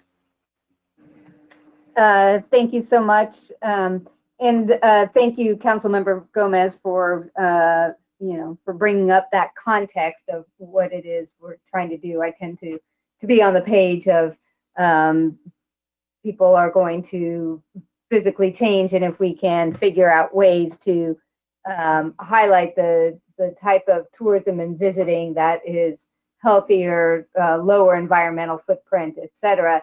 And it did remind me that I was hoping in our communication that as we talk about road trips, that we maybe incorporate travel by train to be able to show that. And if there's other, I appreciate the kind of regional type of focus also, because I think that we've had some lack of consistency when we talk about air travel and trying to drum up more airport traffic. I'd much rather to see that local smaller footprint by train or car if we can. Those are my only comments, but I don't know if Councilmember Gomez had more to add or to fill out on that conversation, because I think it is. I think it's really important about what our collective vision is for what this can be for us. Councilmember Gomez? Yeah, I mean, I'll try to speak to it. I feel like a bit of an outlier in this conversation, to be honest, based on what you've already. But given what I've gone through as a small business and the realities that we're dealing with in a pandemic, and knowing what I know other small businesses are dealing with, I see this desire to chase dollars that are in direct conflict with our environmental stances. I've literally spent the last several months diving into a huge part of environmental impact based on consumption, based on agriculture, based on all these other things because of other endeavors I'm going into. And it's directly related to how we live. And we're not really addressing that fact in the sense of we're still pushing a narrative to somewhat chase dollars to support an economy in which the economy is not based on sustainability. And I don't think we're really addressing that in this conversation, nor can we. Obviously, we're a city, but as somebody that literally has a little over a month left on this council, I feel like I can't sit here and pretend like this messaging is okay when we've spent 4 years fighting for climate change. They are literally in direct conflict with one another. And they're in direct conflict with this reality that we've set forth, in the sense of we are saying shut down everything, and we've shut down several things. Now come back in a quote unquote safe manner, in which we're not really sure what that means, because people do not always conduct themselves in a safe way when they're going on vacation. Councilmember Gomez, I'd just like to address a couple of the comments and provide some additional context, if that would be okay and helpful. So with respect to safe traveling, we are trying to be fairly explicit with what that means, and that includes how we are demonstrating safe practices in our marketing materials and our videos. We're also working with directly with hotels to provide PPE to guests when they arrive, so that we're setting an immediate expectation of what the values are of our community. And then with respect to sustainability, as Molly mentioned, I think one of the reasons why people visit San Luis Obispo is to experience our community, and our community is based upon core values. And one of those values, as reflected in the major city goals, is climate action and sustainability. And I think that we've taken great strides towards that goal, and that we certainly have more work to be able to do within that. But one of the things that people get to experience when they are here, hopefully, is that we're a city that's reflective of that value, and see some of the different projects and services and programs that we've been able to put in place, which are reflective of that, and that there is an impact associated with that in the discussion of sustainability. And so I do think that is one of the roles that we play via tourism in the world of sustainability. And I think, Greg, if I can give an example Hold of on, that. I would like to reply to that before we go any further. I very much appreciate that effort, but I would venture to say, on a data point standpoint, a vast majority of people are going to come here via car. And we know what is a major contributor to our carbon footprint as a city that we have had to fight against from our own sustainability goals is emissions that come from vehicles. Is that not a reality that we face? So I think it's a little bit disingenuous that we have this conversation and not face the fact that most people are going to come here in a car for their visitations.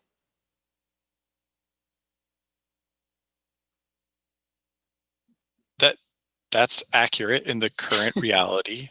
It is. I want to acknowledge that. Also, prior to COVID, we were working specifically on the idea of sustainable tourism and trying to encourage people to take alternate forms of travel to the city of San Luis Obispo. That has absolutely been affected, though, by the pandemic. And I think that the options, and that's my point, are certainly. Well, can I just kind of step in? Aaron, you are totally right. You are totally right. If people didn't have kids, didn't go anywhere, didn't buy anything, didn't do anything, we would have much less environmental impact. But that's not humanity. That's not being a human being. Okay, Carolyn, that's actually not true. 85% of the human population lives on a far less. Well, that's not, we're not doing that. It's not. That's my point. That is quite literally my point. Okay, well, that is what we have to do if we are serious about our climate action goals. Well, if you think that by being serious about climate action goals is going back to basically living at a poverty level at the basic sustainability, then no, I'm not there with you. Sorry. So 85% of the human population is living at the poverty level. If you read the data and you look at the statistics, that isn't true. It's only based on our idea of what life should be like. Well, I have sons who live at the poverty level, and they both travel to places like San Francisco or Santa Barbara or Creston. They still go places. They still do things. They still enjoy life. So I don't know what you're talking about and who you're talking to, but I think you're being honest and very real. But I don't think it's That's my only goal, is be honest and real. I don't have any other goal beyond that. I'm a council member here for 1 more month. I have the ability to have this platform. Therefore, I'm using this platform to speak and bring the question of what are our actual goals for climate action? How do they relate to the other things that we do as a city? This came up as an item, and a lot of the stuff that I saw promoted promotes a story that isn't true what the general population is facing. okay, I get it. Thank you. Councilmember Stewart?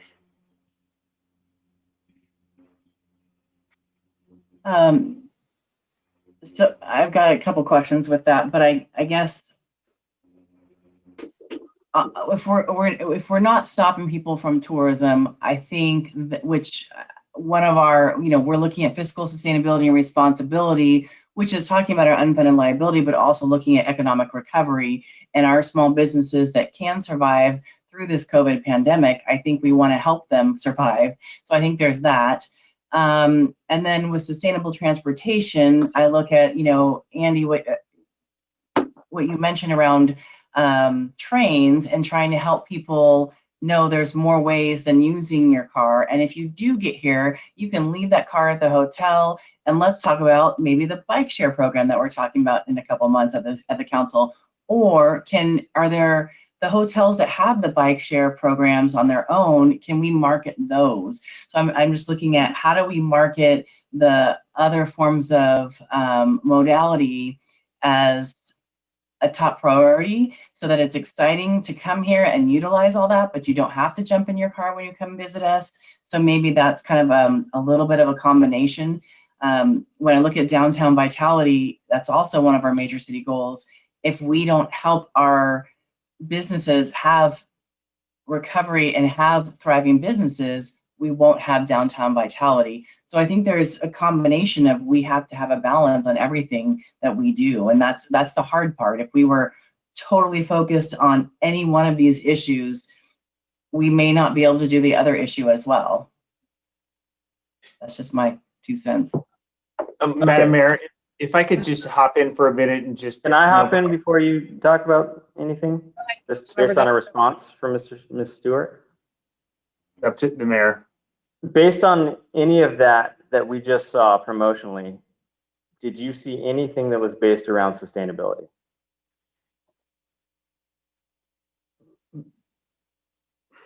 I hate my mouse. Growing their own food, growing food. And I saw, walking outside and enjoying the beautiful, beautiful environment. If we don't keep that beautiful environment, people aren't going to want to come and see it. But it is more limited. And that's part of why I'm saying I think we could market more towards the sustainability efforts. I did really appreciate all of the masks and the public safety efforts that we are doing. I'm sorry, the public health safety efforts that we're doing. And I think that's probably the combination we're trying to show as well. Madam Mayor, if I could just hop in, just to provide a little bit of context, is that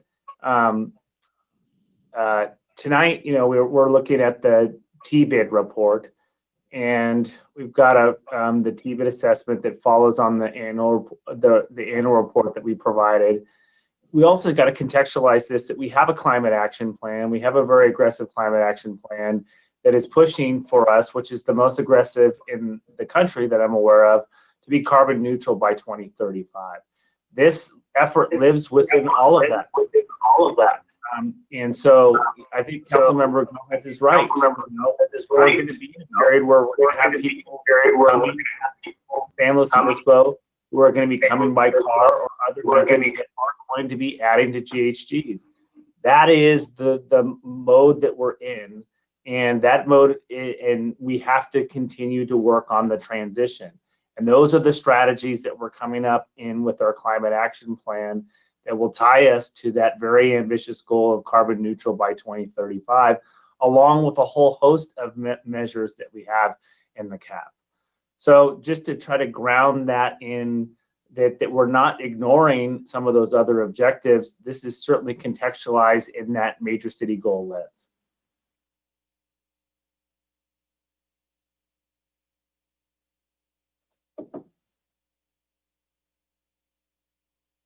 Thank you. It wasn't letting me unmute. Okay, thank you. Councilmember Gomez, did you have something further that you wanted to add? Nope, I think I spoke my piece. I can now step away halfway. Thank you for that. So we already clarified there's no public comment. And so would someone like to make a motion? Councilmember Stewart. I just wanted to ask one more question. When we're talking about, sustainability on the advertising side of things, I know we have the really weird, difficult conundrum of single-use items for the safety of COVID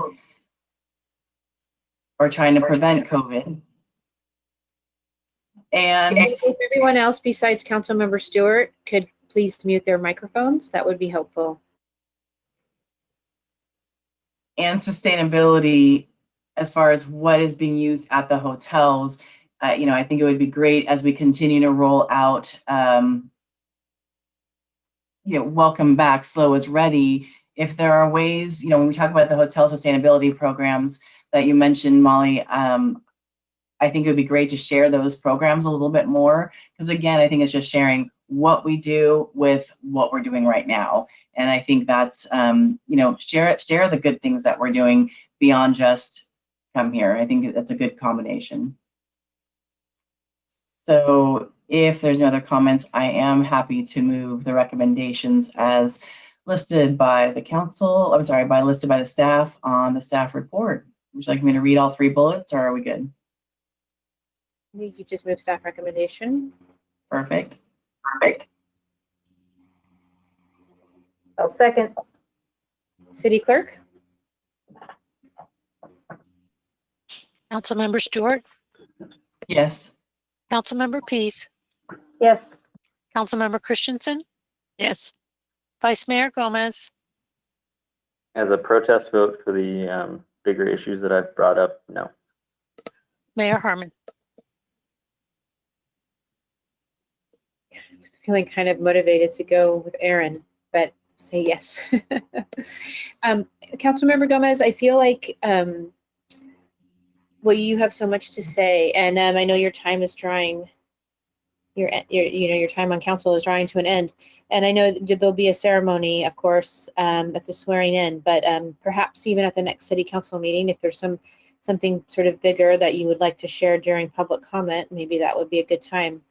So I feel like you have a lot to share, and if you would like, if it's works for my colleagues, I feel like that might be a good time for you to, I'm going to call it a manifesto.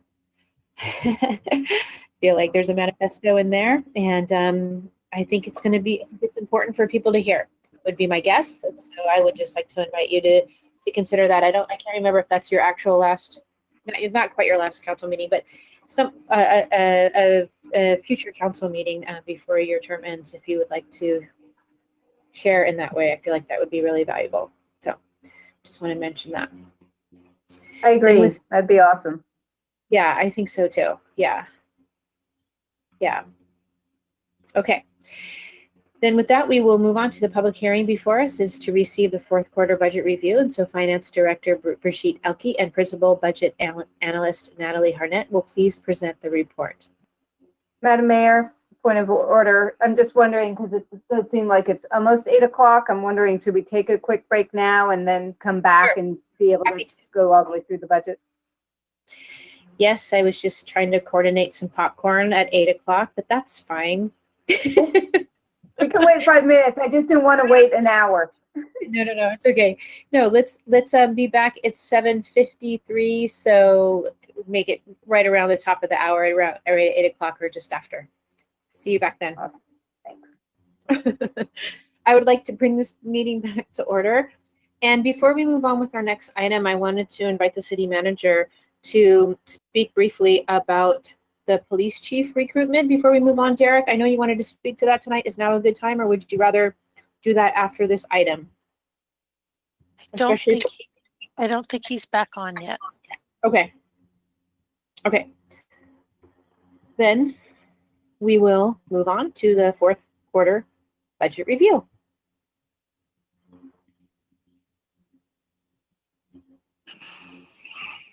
And good evening, Madam Mayor, members of the council. Actually, our city manager is supposed to kick us off tonight with introductory remarks, so maybe we'll wait a few... 1 second, he will be here. There he is. Here he is. Just in time, just on key, Derek, for you to kick us off for this item. Great. And thank you, Madam Mayor, and thank you to Ms. Elke and Ms. Harnett, and to all of our fiscal officers. This has been a team effort to provide the October budget review.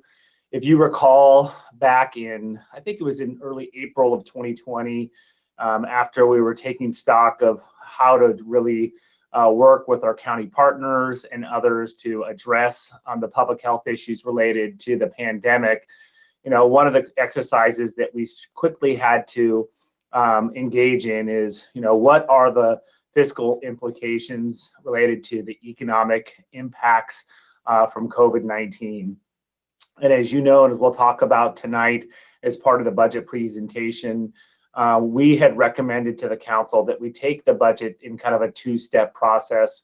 One, bringing forward a supplemental budget in June of 2020, and then continue to be very active in monitoring the progress of our expenditures and our revenues to specifically see how they were tracking. Of course, as many of you know, a lot of the predictive models about how we do our forecasting were essentially burst. In modern history, we have not seen a pandemic so therefore we hadn't seen a shock like this to our economic system and then its related impacts to the city finances. And so we pledged to come back to the city council in October for what we were calling the October revise. At the time, we anticipated that we may need to make further reductions, and I'm happy to say that we're here to do an October review. That shouldn't spark a significant amount of I think, point that we're in the clear. We are certainly at a point where we continue to need to monitor and monitor very closely our expenses. And it's our plan to return to the council as we normally do in February with a mid-year budget review and offer to the council the fully audited statements from the 1920 fiscal year and an updated forecast. Of course, the next council will see a little bit of that as we start to embark on our 21 to 23 financial plan. And we'll talk about that during tonight's presentation. So if I could go to the next slide, we've got 6 recommendations. The first one is to look at, and I just want to highlight the key word under recommendation number 1, which is the unaudited year-end actuals. They're shown in attachment A of the staff report. We want the council to approve a resolution adopting changes to the water and sewer budgets. We'll go through in detail. We need the council to approve the goal setting process and the timetable for the development of the 21 to 23 financial plan, which is shown in attachment C. And number 4, we want to approve a resolution, attachment D, authorizing staff specifically related to Prop 68 per capita funds and the allocation of those funds. Number 5 is to authorize the city manager to appropriate the grant amounts to the Parks and Recreation Department's budget upon grant award. And then number 6 is an item that is tied to the meta goal and tied to some of the activity. And it comes forward as a recommendation to use $20,000 from our unassigned fiscal year 18-19 fund balance to modify both the airport area and Margarita area specific plans to help us accomplish the goal of advancing childcare in San Luis Obispo. Next slide. So how did we get from an October revise to an October review? And this is, a typical kind of cycle chart that you use in managing and reviewing processes. If many of you are familiar with Kaizen and developing and trying to do streamlining. You often, this will be something that you'll do. We've applied some of those principles to our budget, in which the review stage is really tracking in line, and that we are tracking in line with the forecast. Our belief is that and the recommendation is to hold the budget as is. Many accomplishments are there in terms of economic recovery. We'll talk about those. We need to monitor, I think, as the discussion happened before. There's a lot of uncertainty out there. As I talked about COVID earlier tonight as part of the city manager report, we do think that there is the forecast for additional surge in cases, and what will that have possible economic impacts. Certainly that leads to the volatility, the uncertainty with the winter season, unemployment, consumer confidence, and GDP. Many feel, and we'll talk about this more tonight, that some of the economic growth and activity may be illusory as it relates to artificial stimulus that's been put into our economy. And we need to continue to be prepared with that uncertainty and the health emergency and potential budget adjustments needed throughout the rest of the fiscal year. So we're not out of the woods. We're continuing to monitor the situation, and that's why tonight we're presenting this as a review. And with that, I'm going to turn it over to Brigitte and Natalie, and they'll do the bulk of the presentations, and you'll hear from me along the way as I chime in on certain activities related to the monitoring and management of our budget. Thank you very much, Derek. And again, a very good evening to you, Madam Mayor, and members of the council. I believe in order to tell the story of tonight's budget review, we really have to first rewind a bit to the beginning of the current 2-year financial plan and how we ultimately entered the current health crisis. So here we were, merrily going along with an adopted financial plan, the first major additional payment to CalPERS, and a plan to tackle the city's unfunded liability, when we, together with the rest of the world, were hit by a wall that appeared in the form of a pandemic.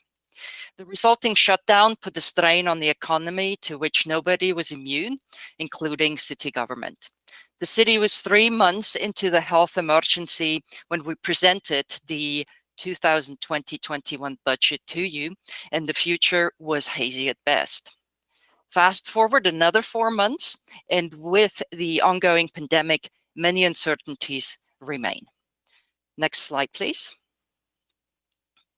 What exactly transpired in a mere 7 months? It's hard for me to wrap my head around, but it's only been 7 months since we began the current situation. With the shelter-in-place directive in March and facing steep declines in its major revenue sources, the city immediately activated its fiscal health contingency plan, and with it, a hiring, purchasing, and travel chill.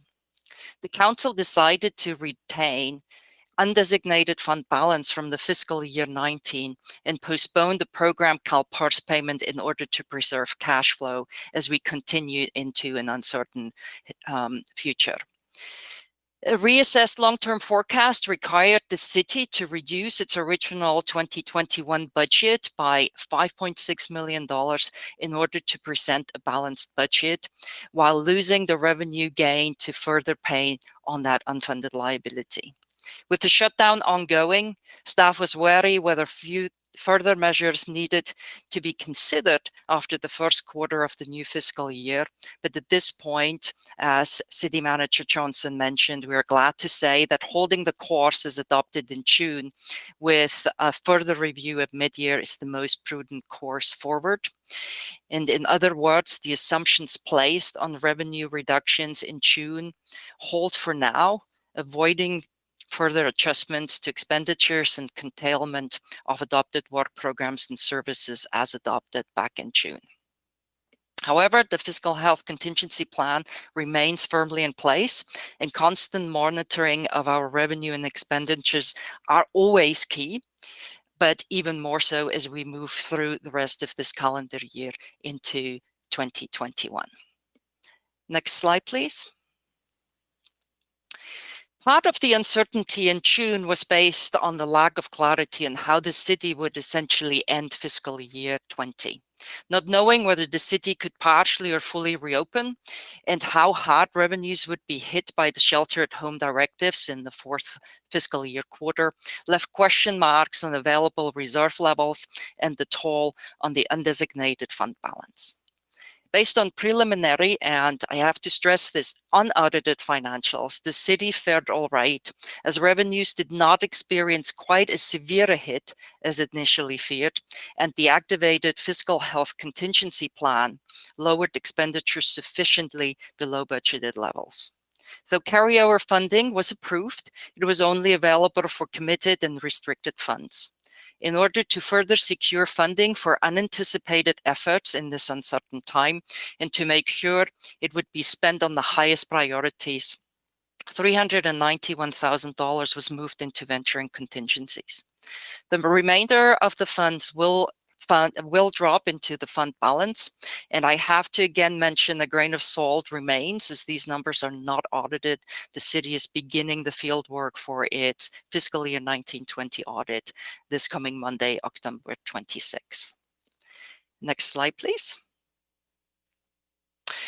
So what is ultimately the good, what is the bad, and maybe even the ugly? On the positive side, due to preliminary fiscal year 20 numbers, we are retaining our reserve levels and the undesignated fund balance without having to dip into it.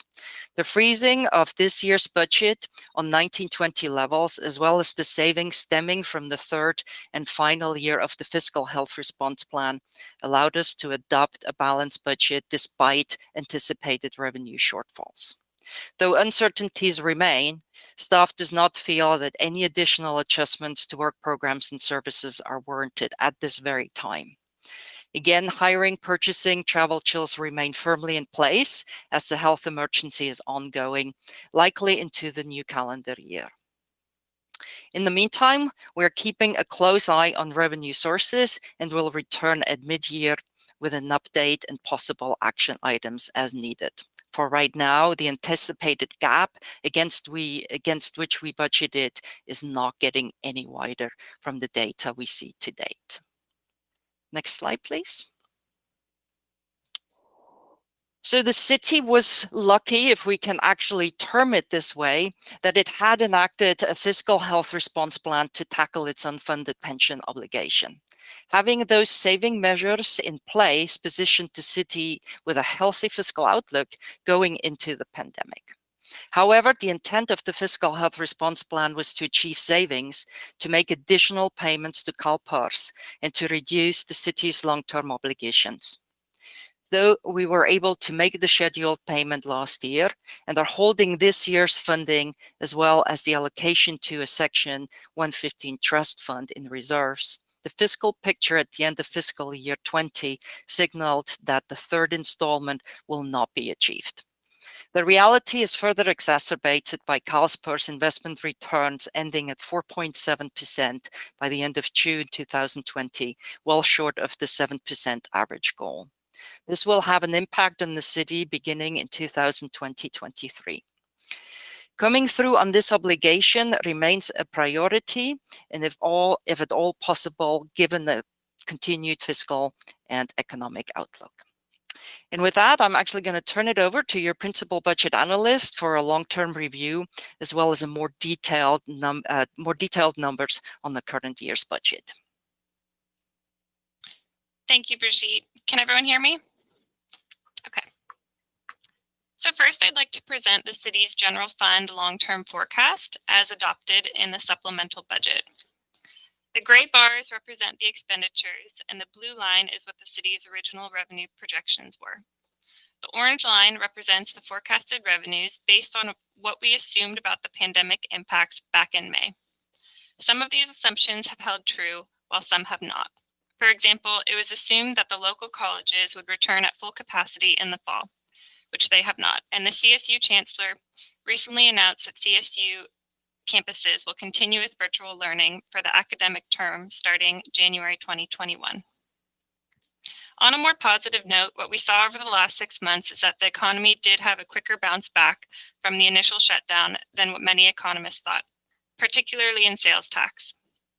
Although, as mentioned earlier, some of this activity was fueled by the economic stimulus packages. The downside is that there's still many unknowns and unanswered questions. When will universities return to normal? When will there be a vaccine? Will there be a second wave, et cetera, et cetera? For the time being, the city is keeping the forecast as is, with a plan to update at mid-year once we have results for the first half of the fiscal year.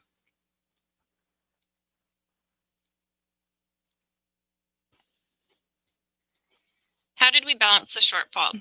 The city has an obligation to create a balanced budget, and as a recap, this graphic shows how the city reduced budget to match overall revenue shortfall in the general fund for the current year. The combination of reducing operating costs by almost $6 million and eliminating the assumption of the $3 million budget surplus to pay down unfunded liabilities allowed us to get expenditures in line with revenues. The two largest reductions were in staffing and CIP. The majority of the staffing reductions were actually due to the results of the fiscal health response plan, and a significant amount of the employees being on lower retirement plan tiers. The CIP reduction was due to a reprioritization and a deferral of about 45 capital improvement projects.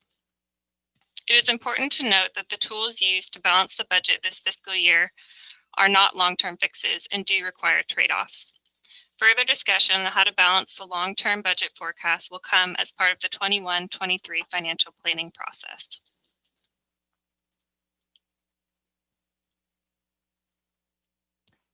These graphs give an overview of the general fund budget and what the spending categories are. Staffing continues to be the city's largest expense and typically hovers around 65 to 70%. It is slightly higher this year just because of the reduced overall budget and the reduction in CIP. Revenues are made up of mostly tax and franchise fees, with sales, property tax, and transient occupancy tax being the top three sources, and about 18% from fees for service.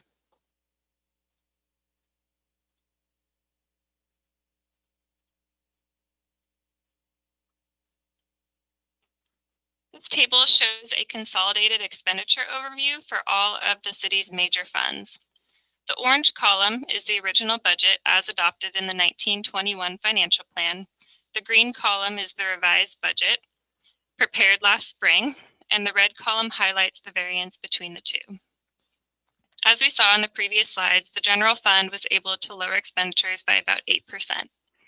The parking fund demonstrated the largest reduction because of the deferral of the Palm Nipomo parking structure, which led to an 86% decrease in expenditures.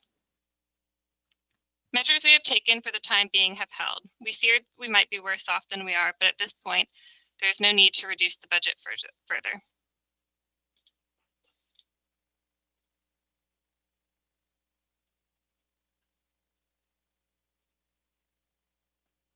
Next, we have an overview of the city's revenues.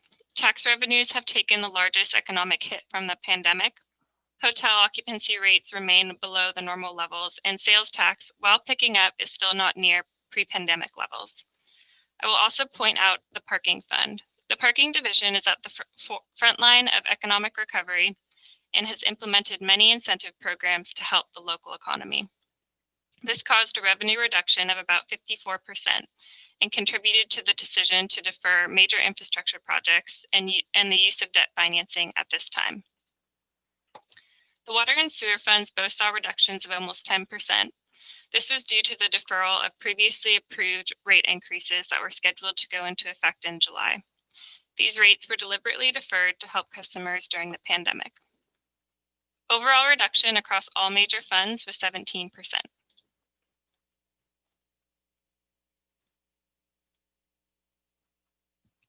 Moving on to the enterprise funds, water and sewer responded to the pandemic by freezing vacant positions that they could, deferring approved rate increases, and carefully monitoring consumption. At the time of budget development, the utilities department did not know exactly how the pandemic and the shelter-at-home order would affect consumption. Upon review, we see that while businesses and school consumption has decreased, it is partially offset by residential consumption due to people working at home and spending more time at home. In the short term, the water and sewer funds are able to utilize unreserved working capital to offset budget shortfalls.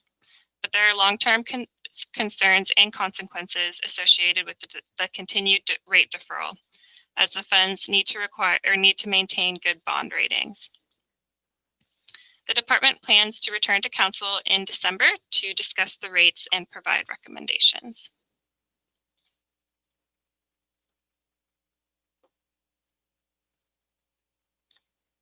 In preparation for the October review, the Utilities Department was able to better assess the actual impacts of COVID-19 on consumption.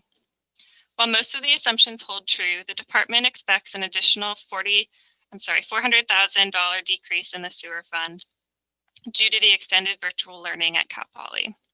Staff also realized that an increase in water sale projections was needed to account for a recycled water increase from 2018.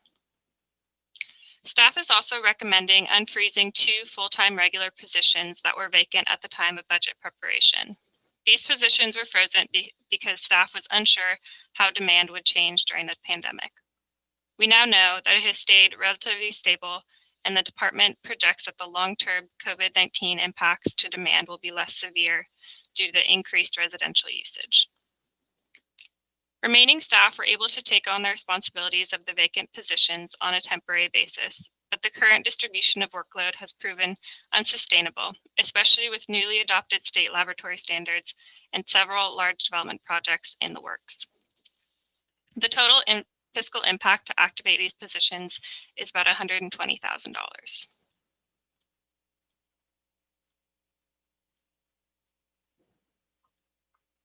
The parking fund was one of the most heavily impacted funds because of the reduced demand for parking and also because of the deliberate reduction in enforcement to encourage business downtown.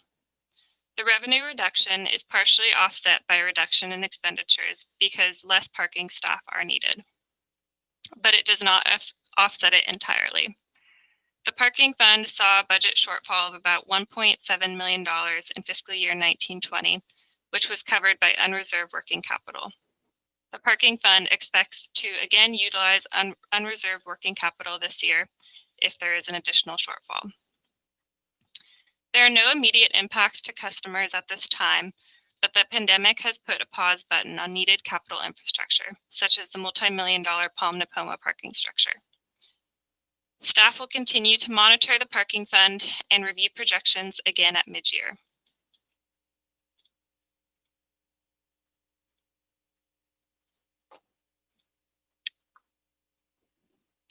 The transit division is unique. It saw a significant decrease in ridership at the onset of the pandemic. There were changes to operations, university services, and community assistance. But fortunately, the city will be a recipient of CARES Act funding, which will fully offset the revenue shortfalls and the operational costs for the last fiscal year and this current fiscal year.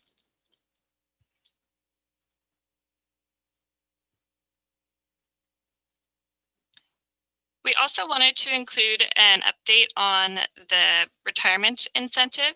You might remember that in addition to the supplemental budget, Council also adopted a 2020 voluntary retirement incentive program. The purpose of this was to aid in expenditure reductions by replacing eligible retirees with employees at lower salary and retirement tiers. As we've seen from retirements in the past, this can lead to significant long-term savings. As an update, the incentive program drew fewer applicants than anticipated, but it was still effective. Because of the lower number of applicants, the cost of the program was significantly lower than expected. Additionally, the program is expecting to have more savings per retiree than initially anticipated. The program has already achieved much of the one-time savings for the current year and is projected to achieve an additional net $75,000 for the rest of the fiscal year, totaling about $125,000 in total.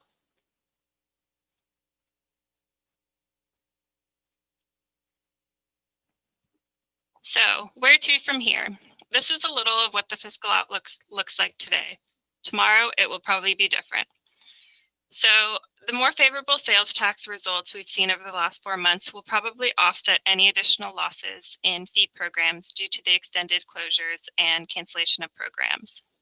The housing market is holding strong, and the updated county property tax forecasts show that continued growth is visible in fiscal year 21.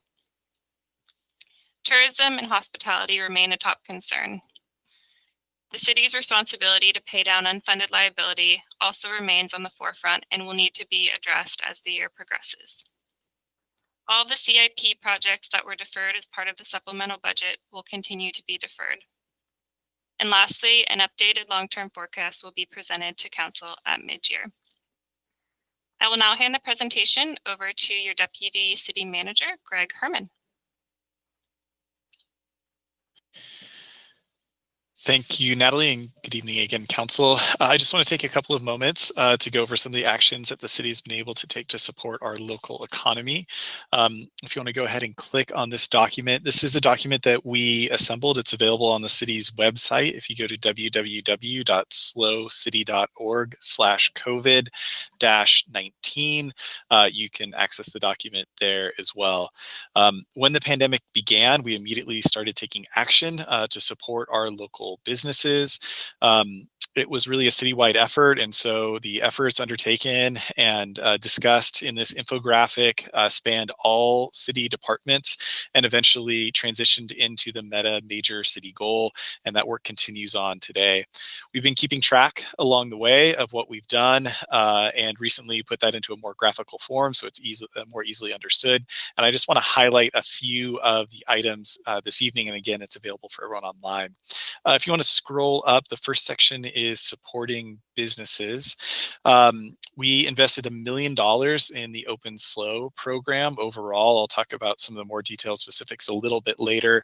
We also started the Fitness in the Parks program, which you may be familiar with. Both of these allowed businesses to continue operating at a time where, but not for these options, they would have likely had to close their doors. If you want to scroll down to the health and safety section, we have installed 25 hand washing stations in the downtown and throughout the city. We've also installed signage in a number of different places, both on the light poles downtown, on sidewalks, in front of parklets, at playgrounds, sports fields, trailheads, reminding everyone of the individual actions that we need to take to keep each other and our community safe. If you want to scroll to the next section, communication and education has been a huge focus. The communication needs and the importance of communication certainly increased dramatically with the COVID-19 pandemic. We very quickly created our business reopening ambassador program. That program responds on a daily basis to a number of different calls and emails, requests for information. Also, when we feel like there are programs available that folks may not be aware of, we reach out proactively. We made 100 phone calls to businesses outside of the downtown area to make sure that they were aware of the program that allows them to take advantage of private parking lots to expand their outdoor operations. We also have sent over 40 email updates to our business license list that contains over 5,000 different business emails. We sent 40 updates on tier changes, switches to county guidance, and other opportunities to take advantage of programs that might be available. Financial support, as you're likely aware, we just completed our small business relief grant program that provided 52 $5,000 grants to local small businesses. And we also have deferred over time a number of fees and taxes, including transient occupancy tax, business license, and industrial user permit fees.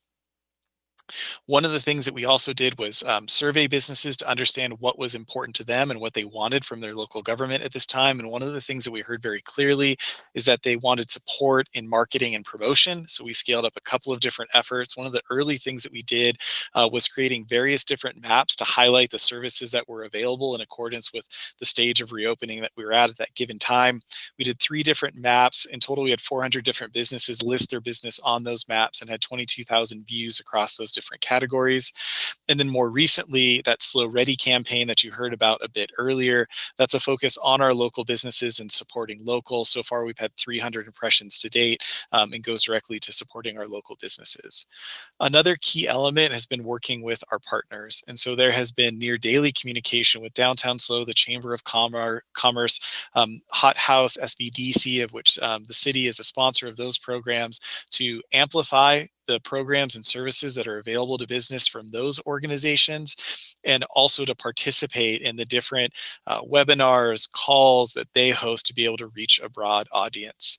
There's a quick highlight of the Open Slow program, which I think is notable. 40 temporary parklets, 40 sidewalk dining locations, 25 of those temporary parklets upgraded to semi-permanent parklets. 2 businesses have been able to install their private parklets, 12 outdoor dining installations using city materials and private parking lots that I mentioned earlier.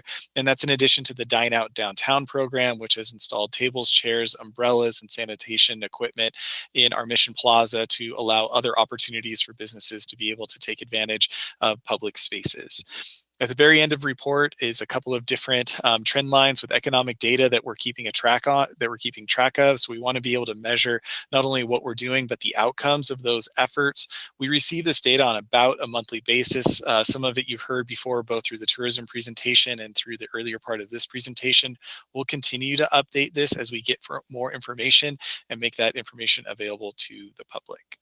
With that, I'm happy to turn it over to Derek.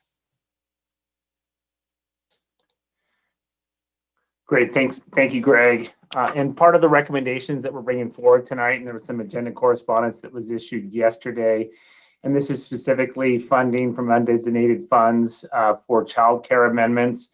As we've worked through the last year, specifically on our work with the airport land use plan and some development applications, the council may recall that it did a comprehensive update of our zoning regulations last year.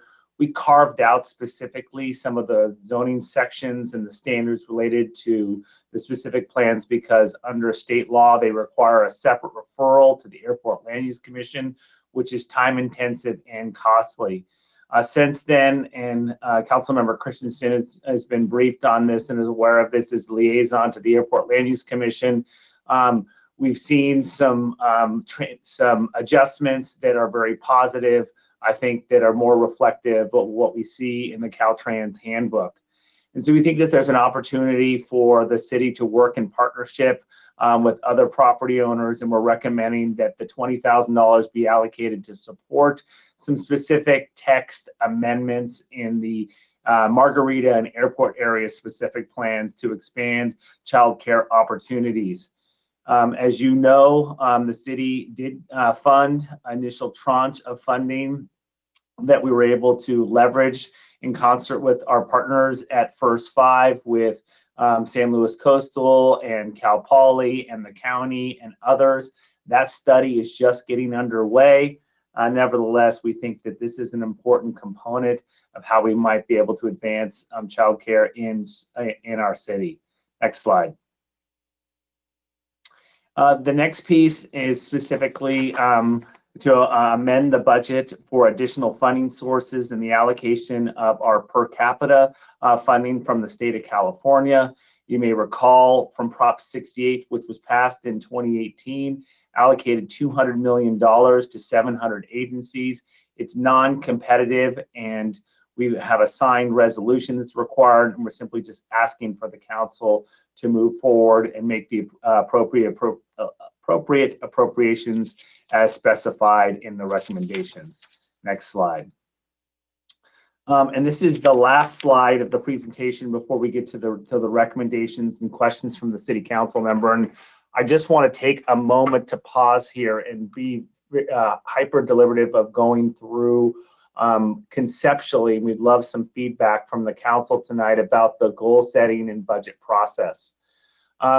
We know, and if I could show my cursor, it would be on the first bubble above the goal setting input. We've got the community involvement from to be determined from COVID. We're working on that piece right now and trying to figure out how that's going to happen in a COVID environment. We intend to continue, and likely because of COVID, the bulk of our input for the financial plan will happen through community surveys. Natalie and Brigitte have already given instructions to our committee and commission liaisons to begin the work with our advisory bodies.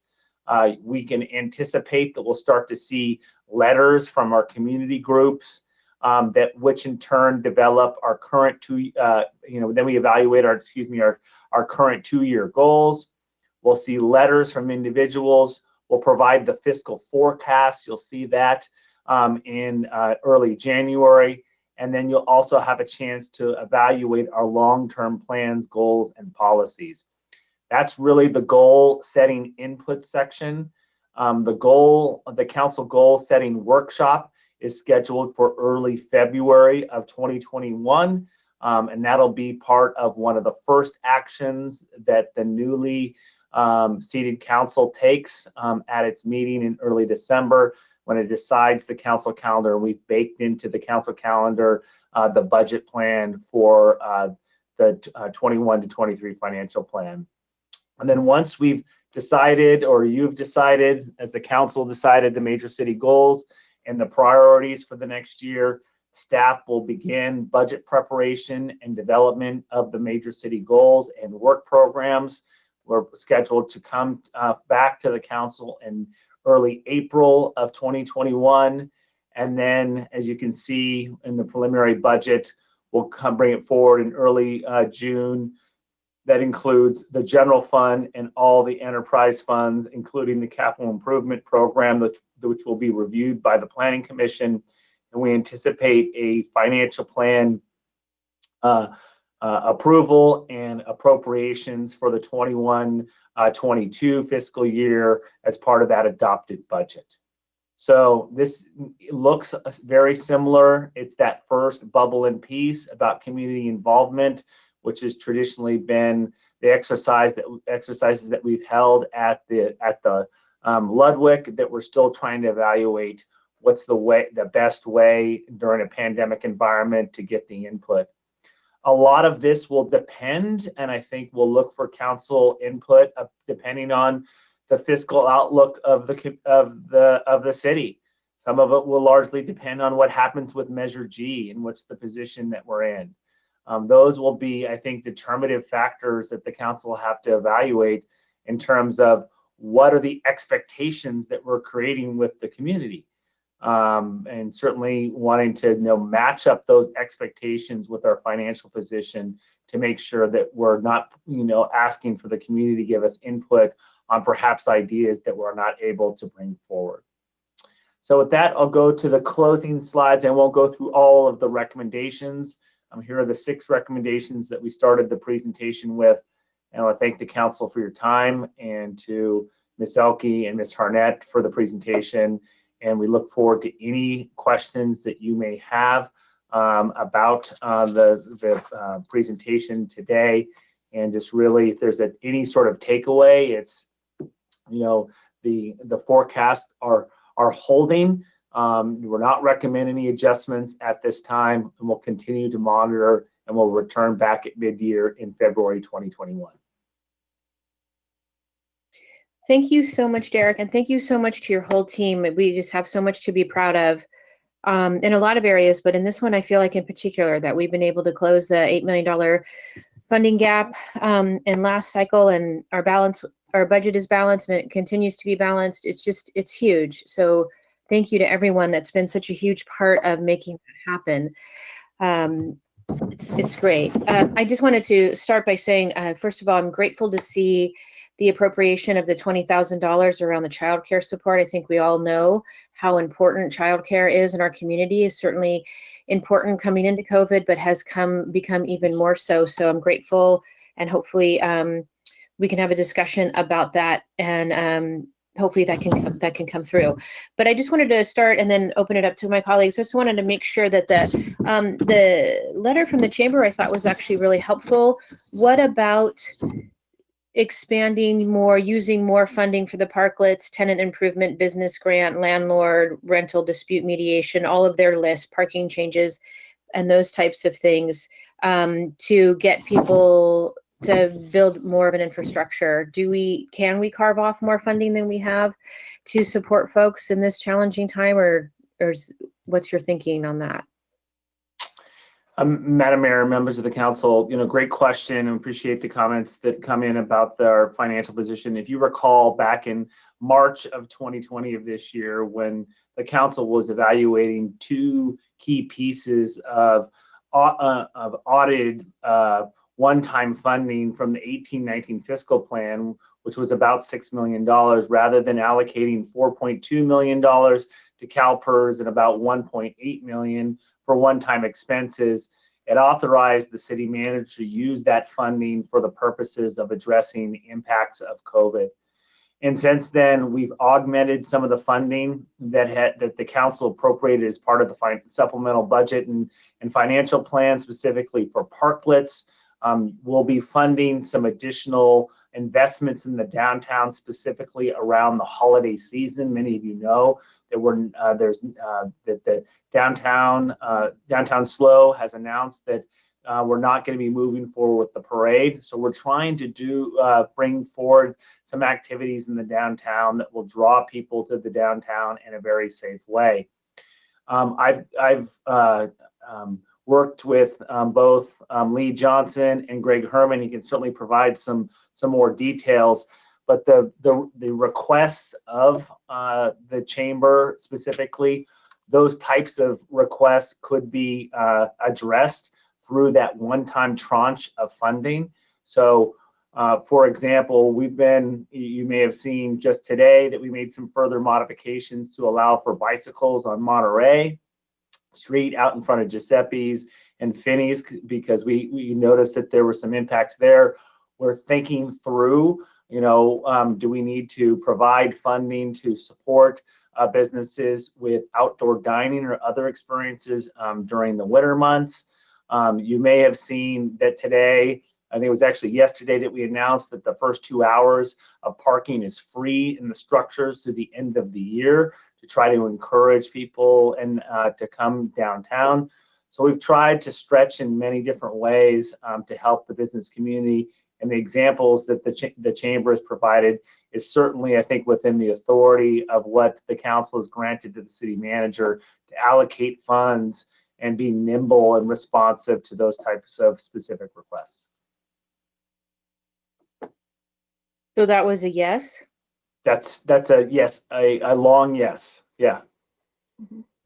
Okay, great. That's great to hear, because I feel like their asks and suggestions here are feel right, like in the zone of what we've already been doing and probably need to be continuing to do, especially as new businesses come online. I know that, like, for example, we've been talking with the macaroon shop, which is pretty exciting, and don't want necessarily new businesses that may have a lot of a steep climb in front of them for so many reasons to necessarily be disproportionately impacted by the lack of funding for potential parklets for them and those types of things. So that's great to hear.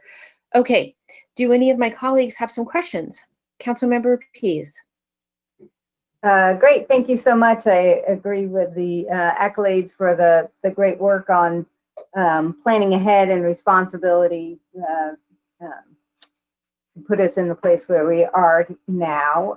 Let's see, I have just one a specific budget question, which is about the one change that is being recommended within the water and sewer budgets. And I didn't quite, if somebody could explain a little bit more about the recycled water, and it seemed like that was an increase in revenue, I think, and I wasn't sure.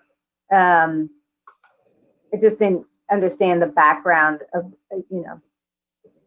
Cal Poly, the sewer rate, that made sense. I just didn't understand the recycled water sales. Did we just end up with an increase of people watering their irrigation, or because it was hot? Why did we see that number go up? I can take, you have it, Brigitte? Yeah, either way, sorry about that. This is actually simply a budget adjustment. It turned out that they, since 2018, never adjusted that budget upward. Even so, they have seen increase in recycled water sales. So it's just adjusting it to what they have seen over the last couple of years. But on the budgetary level, they have never brought it up to the actual collection. Okay, great. Thank So you. it's much more of an administrative type of adjustment than actual more use immediately now. Shift in water use. Okay, great. Thank you. And then could somebody also talk a little bit more about the Prop 68, the project that's funding, how that was determined, kind of the follow through on that process?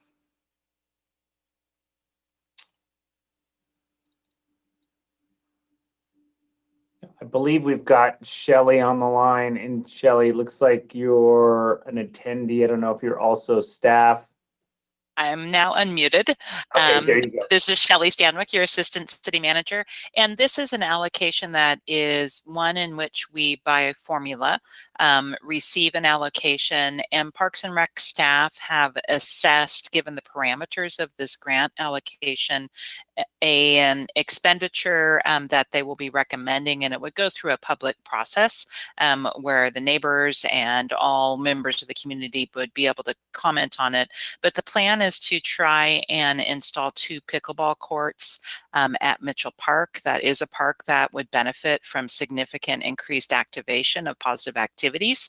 And so because of the existing senior center and the neighborhood's desire to have positive activities, we felt that that would be a great expenditure of those funds and a good use and purpose. And we've got a spot that it could go in. Of course, the design and all of that would go to the Parks and Rec Commission, and there would be public hearings so the public could provide input on that idea before the expenditure occurs.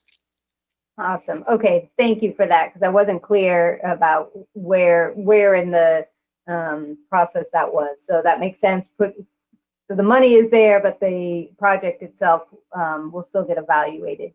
And then is that grant set up in a way that if it turns out that that's not the right match for the community or that location, could we identify a different project and still be able to retain those funds for some other use? Yes, we could. Okay. Okay, terrific. I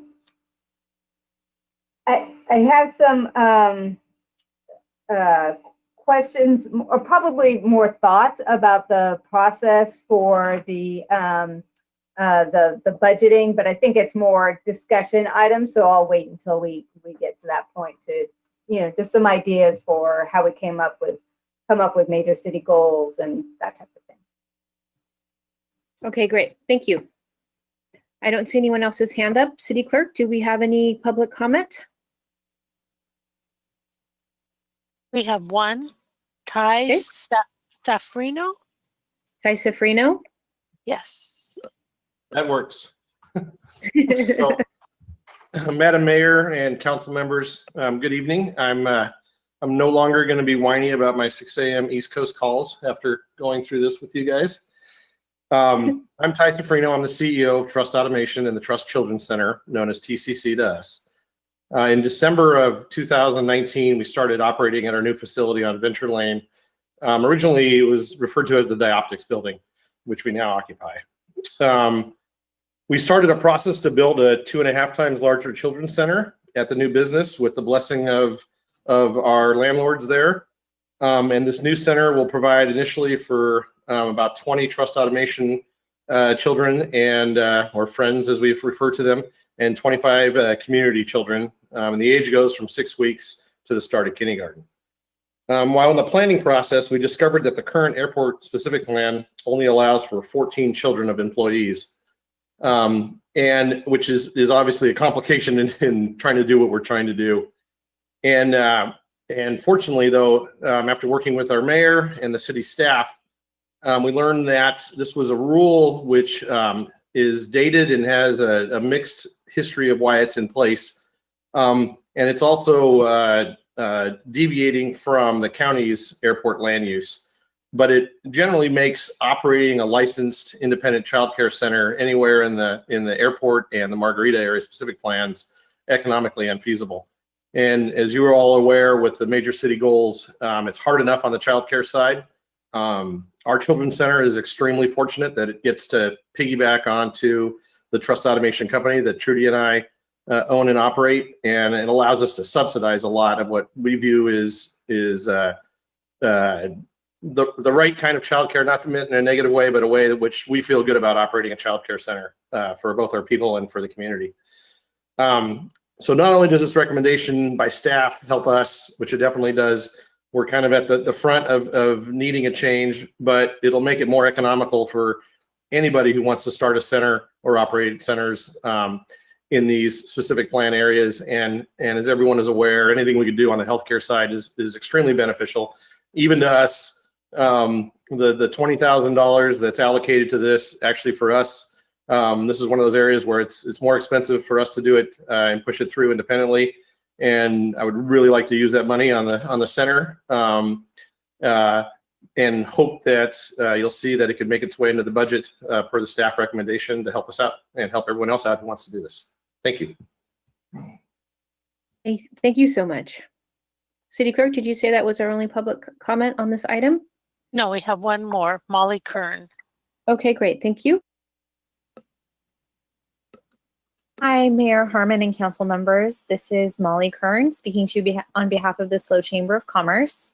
We'd like to take this opportunity to thank you and your team for the quick adaptations that the city has undertaken to support business during the pandemic. Programs including Perklets, the Tenant Improvement Program, and the Business Grant Program are working to keep businesses afloat and compliant with the stringent state regulations. We encourage you to consider expanding and adapting these programs as weather and needs change, and really consider making some of them that were designed to be pilots permanent as things move forward. Additionally, we'd like to encourage you to explore additional ways to support our economy, including incentives to fill downtown storefronts, infrastructure that could support remote work and distance learning, homelessness prevention programs, bike share, and zoning flexibility to allow more uses for street-level retail. We look forward to partnering with the city to explore these ideas and to ensure that the business community is engaged in the process moving forward. On the budget outlook, we believe that your team's work and forecasting is based on the appropriate assumptions, and we appreciate your focus on necessary cuts and reprioritizations to solve the immediate budget gaps. But we are still concerned about the city's fiscal health into the future. That is just one of the reasons why the SLO Chamber is proud to stand alongside so many other organizations and individuals in enthusiastically supporting Measure G20. Without Measure G, the fiscal outlook is uncertain at best. But with it, we can invest in our city at this critical time and ensure that our most vulnerable individuals and industries are not left behind in this recovery. We know that the fiscal health of the city is essential to the well-being of our local businesses, and that continued support for local businesses will in turn support the health of our city and benefit all residents. Once again, thank you for your leadership and support of local business. Thank you so much. That's all. Great. Okay, thank you. Okay, Andy, did you want to start? It sounded like you had some more things to say. Yeah, great. Thank you so much. All right. So I guess I wanted to check in a little bit about the, the autocracy and what that looks like as far as community input. And I know we're still kind of coming up with ideas, but I guess I'm hoping that we can come up with some component that still is a physical in-person, that this isn't a virtual only. And I'm picturing almost like a, if there are a way to have, those whiteboards that are on wheels, but maybe at a bigger scale, and that they would be lined up somewhere, or maybe we have a big blank wall, but that there is some way where we have an open house kind of format, but it goes for, 2 full days in a row. It's not particularly monitored, but it gets people a chance to kind of put those ideas up and have a physical part of being a part of that process. So that's kind of one thought. It doesn't necessarily need a response, but it's just kind of, I think it would feel, I just think that so much of the value of that is the connectivity with the rest of the community in some way. So if we can figure out some physical component. And then I think also to be able to, as we communicate that, this council has in general the major city goals, especially now with COVID, and the meta major city goal is that they're very big picture, but I think we need to continue to communicate the value of all ideas, because it might not hit a major city goal, but it still gets incorporated into the folded into work plans, so that all of those suggestions have value. And then going kind of through that process, I remember a couple of years ago when we, obviously we tweaked the process a little bit each time. And I remember last time when we got to the point where we had generally picked our major city goals, and we're trying to do the wordsmithing, and there was a, there was a certain lack of really sharp cognitive function by that time of the day. And I felt like I'd like to see some kind of a gap, whether it is like, this is a draft and come back in 2 hours, or come back at the next council meeting, or some way where we can have them in a rough form, but still have more time to think through the wordsmithing, get input on the wordsmithing, get the talents of our staff to be able to chime in on that. So that's part of that process. I think I just have one more. Oh, and then this one was just, I saw on the calendar that October 23rd, so this week would release the community survey, which I guess is fine. I guess my only question is, it seems like 2 weeks too early. I feel like there's kind of a lot of, with the election, there's just so much going on right now. But if it's, I leave that up to you. That's more of a perception, but it feels, so if we need kind of a soft launch, and you release it and it's open, but we don't start pushing until further, maybe that's the plan. But it just seemed like we have a lot right now to try to be messaging.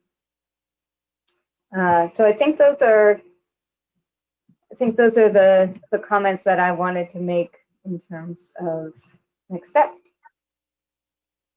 Thank you, Andy. It seems like, well, I mean, of course, it'll be a potentially whole new situation with COVID. We don't know, right? But if it's at all like what's going on now, we could have maybe timed 50 people in the Ludwig Center, whatever the appropriate number is, in half an hour or hour blocks or something like that. At least it sounds like maybe something like that might work. Councilmember Stewart, did I see a hand? Yeah, go ahead. I totally agree with you, Andy. I really hope that we can figure out some way, whether it was timed or whether it was maybe social pods or something of that sort, where we can actually get a little bit of in-person interaction. I think that's going to be really important to not completely lose that entire dotocracy. And one of the sessions I went to for the League of Cities conference, was it last week or week before, was all about the best practices of other cities and what they're doing when in-person engagement's not possible. So if one of the staff members already went to this, great, and sorry, I don't mean to double tell you information, but if not, I would encourage you to watch that Zoom or watch that recording, because it was really useful as to how San Jacinto, Humboldt, and Arcata pulled together their communities in different ways. So just kind of thinking about how can we be creative, and also how can we ask our community, how do they want to be involved? Might be better than us saying, why don't we do this? So that was just kind of one of my thoughts. I agree, October 23rd feels a teeny bit early. Love to get through these next 2 weeks with elections, but, and then the other thing on that same vein was, I think we usually do direct mail through the utility bill, and I just wondered if we could just do straight direct mail versus around the budget versus the utility bill only. So that was just another one of my thoughts on that. I think that's all on that section for right now. And I really wanted to thank everybody that worked on the childcare. I think that's fantastic to help Trust Automation be able to provide more childcare for our community. That's fantastic. And then, of course, thank you for coming up with a balanced budget. I mean, honestly, right now, I hope that people in the community truly understand what a huge job that is. And I really appreciate, Brigitte and Natalie, your report today. One small question, Derek, I don't know if you remember me asking you a question. There was a email we received around solid waste increased fees when they're receiving less services. I know it's on a direct budget, but it still kind of is. Did you have any updates on that? Madam Mayor, members of the council, I think we have Ms. Stanwyck, who's still with us, and she can field the question. That item, I think, is scheduled to come to you on 11, I believe it's 11/17. So we're out doing some of the notifications right now, but Shelley can certainly give the council a little update on the notices. And I think Ms. Lane in utilities is going to be working with the person who made a comment. But Shelley, do you have any details? I don't actually have details, but Councilmember Stewart, we can follow up with the council. I see Aaron Floyd's hopped on, so I'm going to click off and he will address your questions. Yes, thank you for the question on that.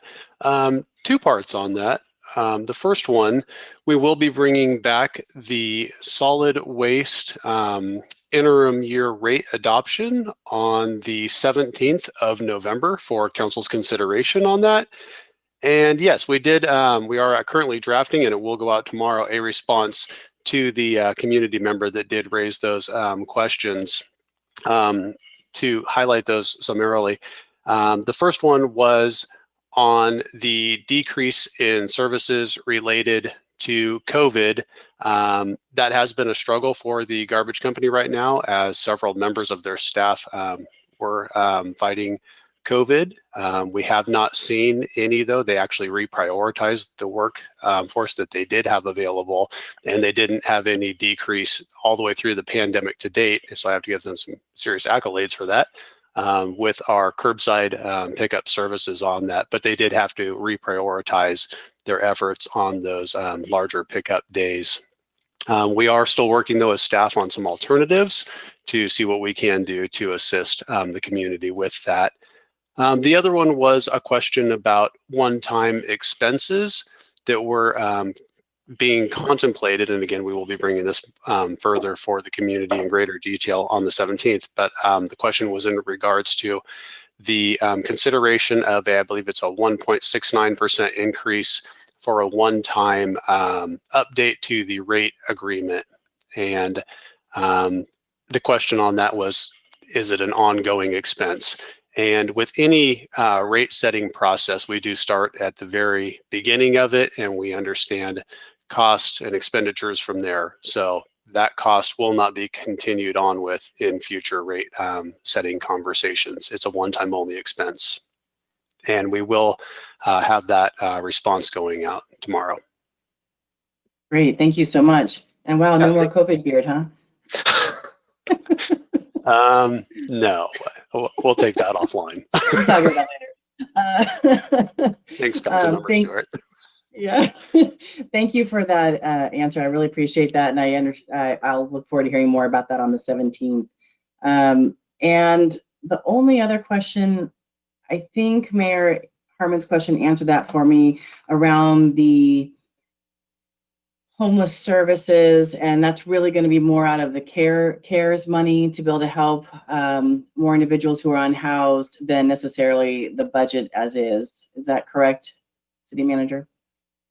Yeah, Madam Mayor and Councilmember Stewart, you're correct. If you recall, we came to the council with the allocation of CARES funding, and the council set aside, I think it was $30,000 in additional funding to look at safe parking. We haven't been successful with safe parking.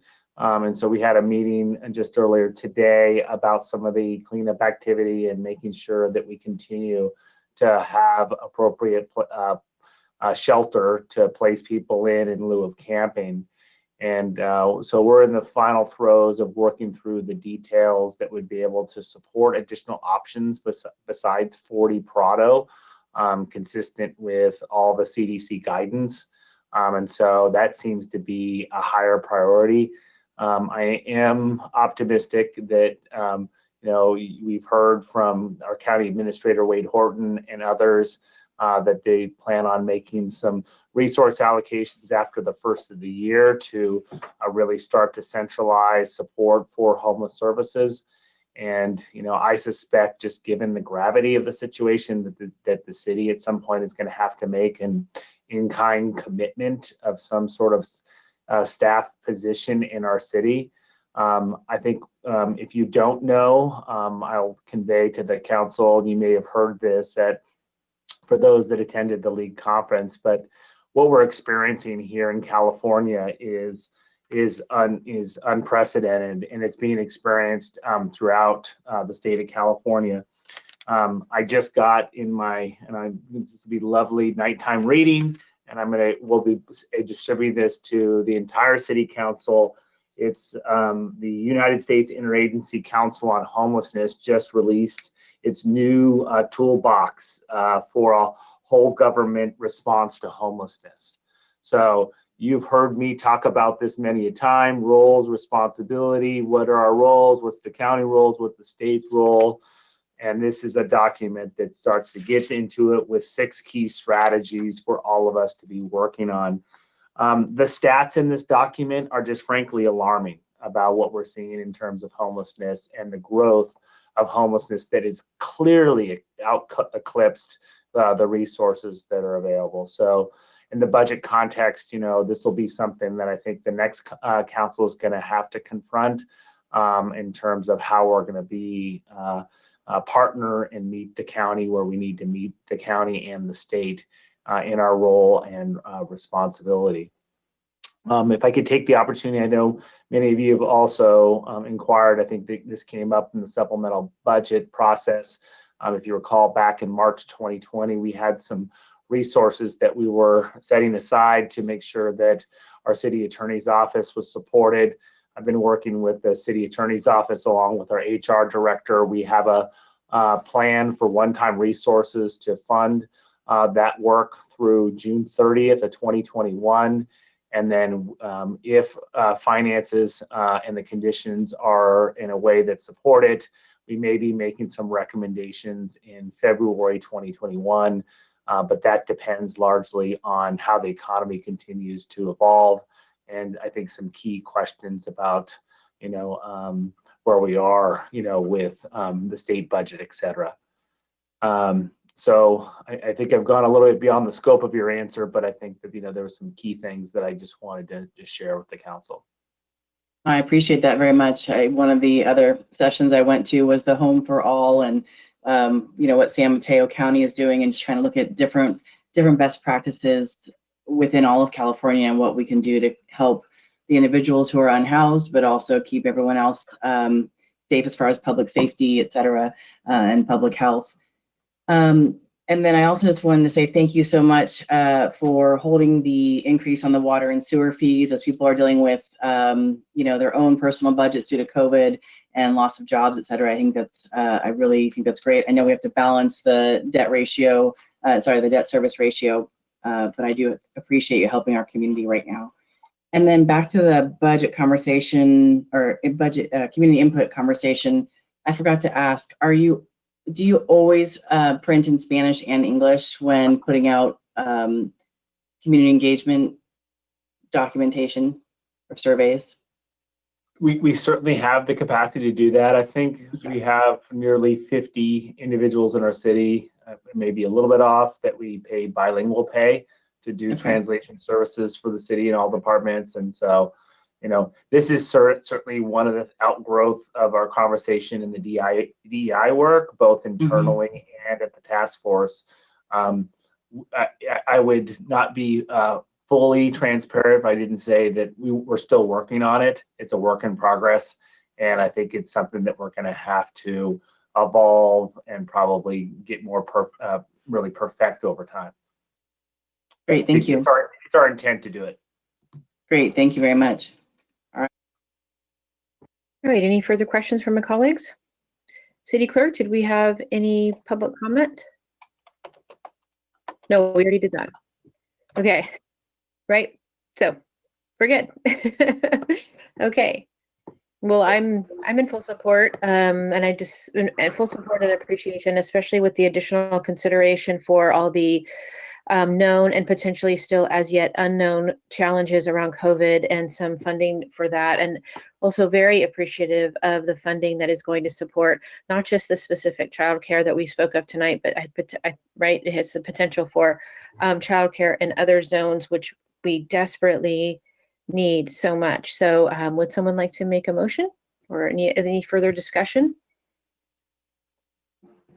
I'm happy to move the full suite of recommendations. Thank you, Councilmember Pease. I'll second. Councilmember Christensen, thank you. City Clerk? Councilmember Pease? Yes.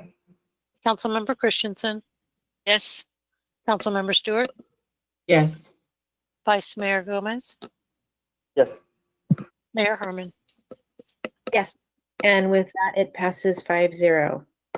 Yes, and thank you again. I think it was Councilmember Stewart or maybe all of you that reiterated in one way or another how lucky we are and how grateful we are to have a balanced budget and the funding and all the fiscal responsibility that's gone into this moment. It's just much appreciated by us and certainly much appreciated by the community, even if they don't know it. So thank you all so much. All right. Before we go into council liaison reports, City Manager, you had mentioned, and I missed it, that you wanted to discuss a little bit about the chief hiring process. Is now a good time, or would you rather do it at the top of the next meeting? Or if it's the pleasure of the council, just briefly, we just completed our evaluation of headhunter or recruiter proposals from executive recruiters, and we landed on a firm, public sector search and consulting.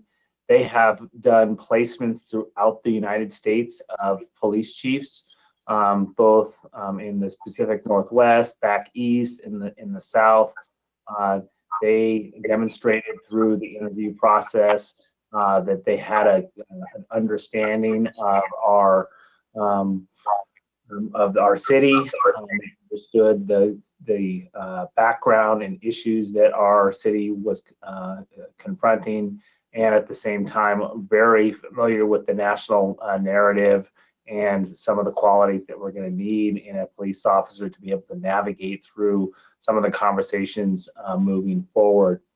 Of particular note was, they did extensive work on interviewing stakeholders to make sure that we fully understood and take into full consideration stakeholder perspective as we helped frame the ideal candidate for our next police chief.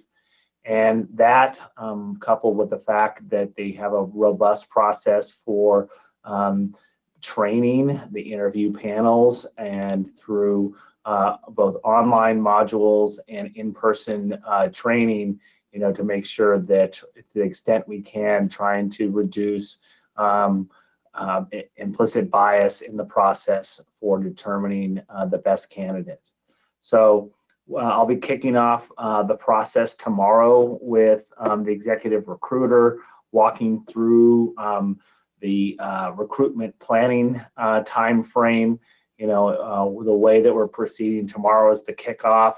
We'll be starting the process for the department and community survey. We've got about 3 weeks set aside, so we'll be reaching out to many of the community groups that have reached out to the council and to me directly to have Zoom calls and other conversations about that ideal candidate.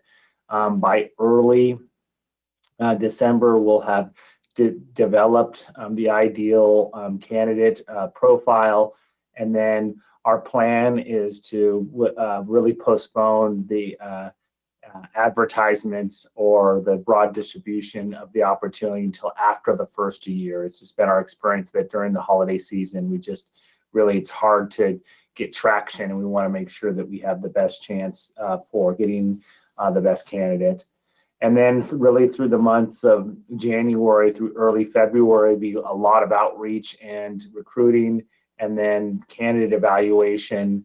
And then we'll begin the selection process in late February, where we hope to have an announcement sometime in March once we go through all the background and other reference checks. So that I just wanted to share with council, and I'll be providing a more detailed memorandum, but I certainly wanted to give the council an update on this important position as part of the whole executive team.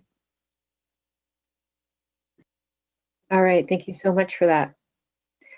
Okay, with that, any council liaison reports or communications? I'm not seeing any. Oh, Councilmember Pease. I think Councilmember Stewart had her hand up already. Okay, a few of us, we didn't travel for it, of course, but we did go to participate in the League of California Cities classes and workshops. So those were super interesting.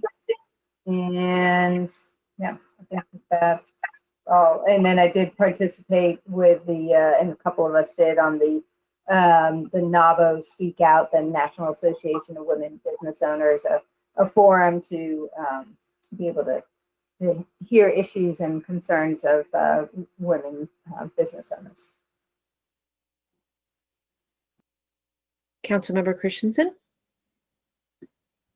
Yes, I think I'm realizing that since we're supposed to actually report that we went to the League of Cities, even if we only spent $50 for the virtual attendance. But yes, so I was also at the League of Cities conference last week.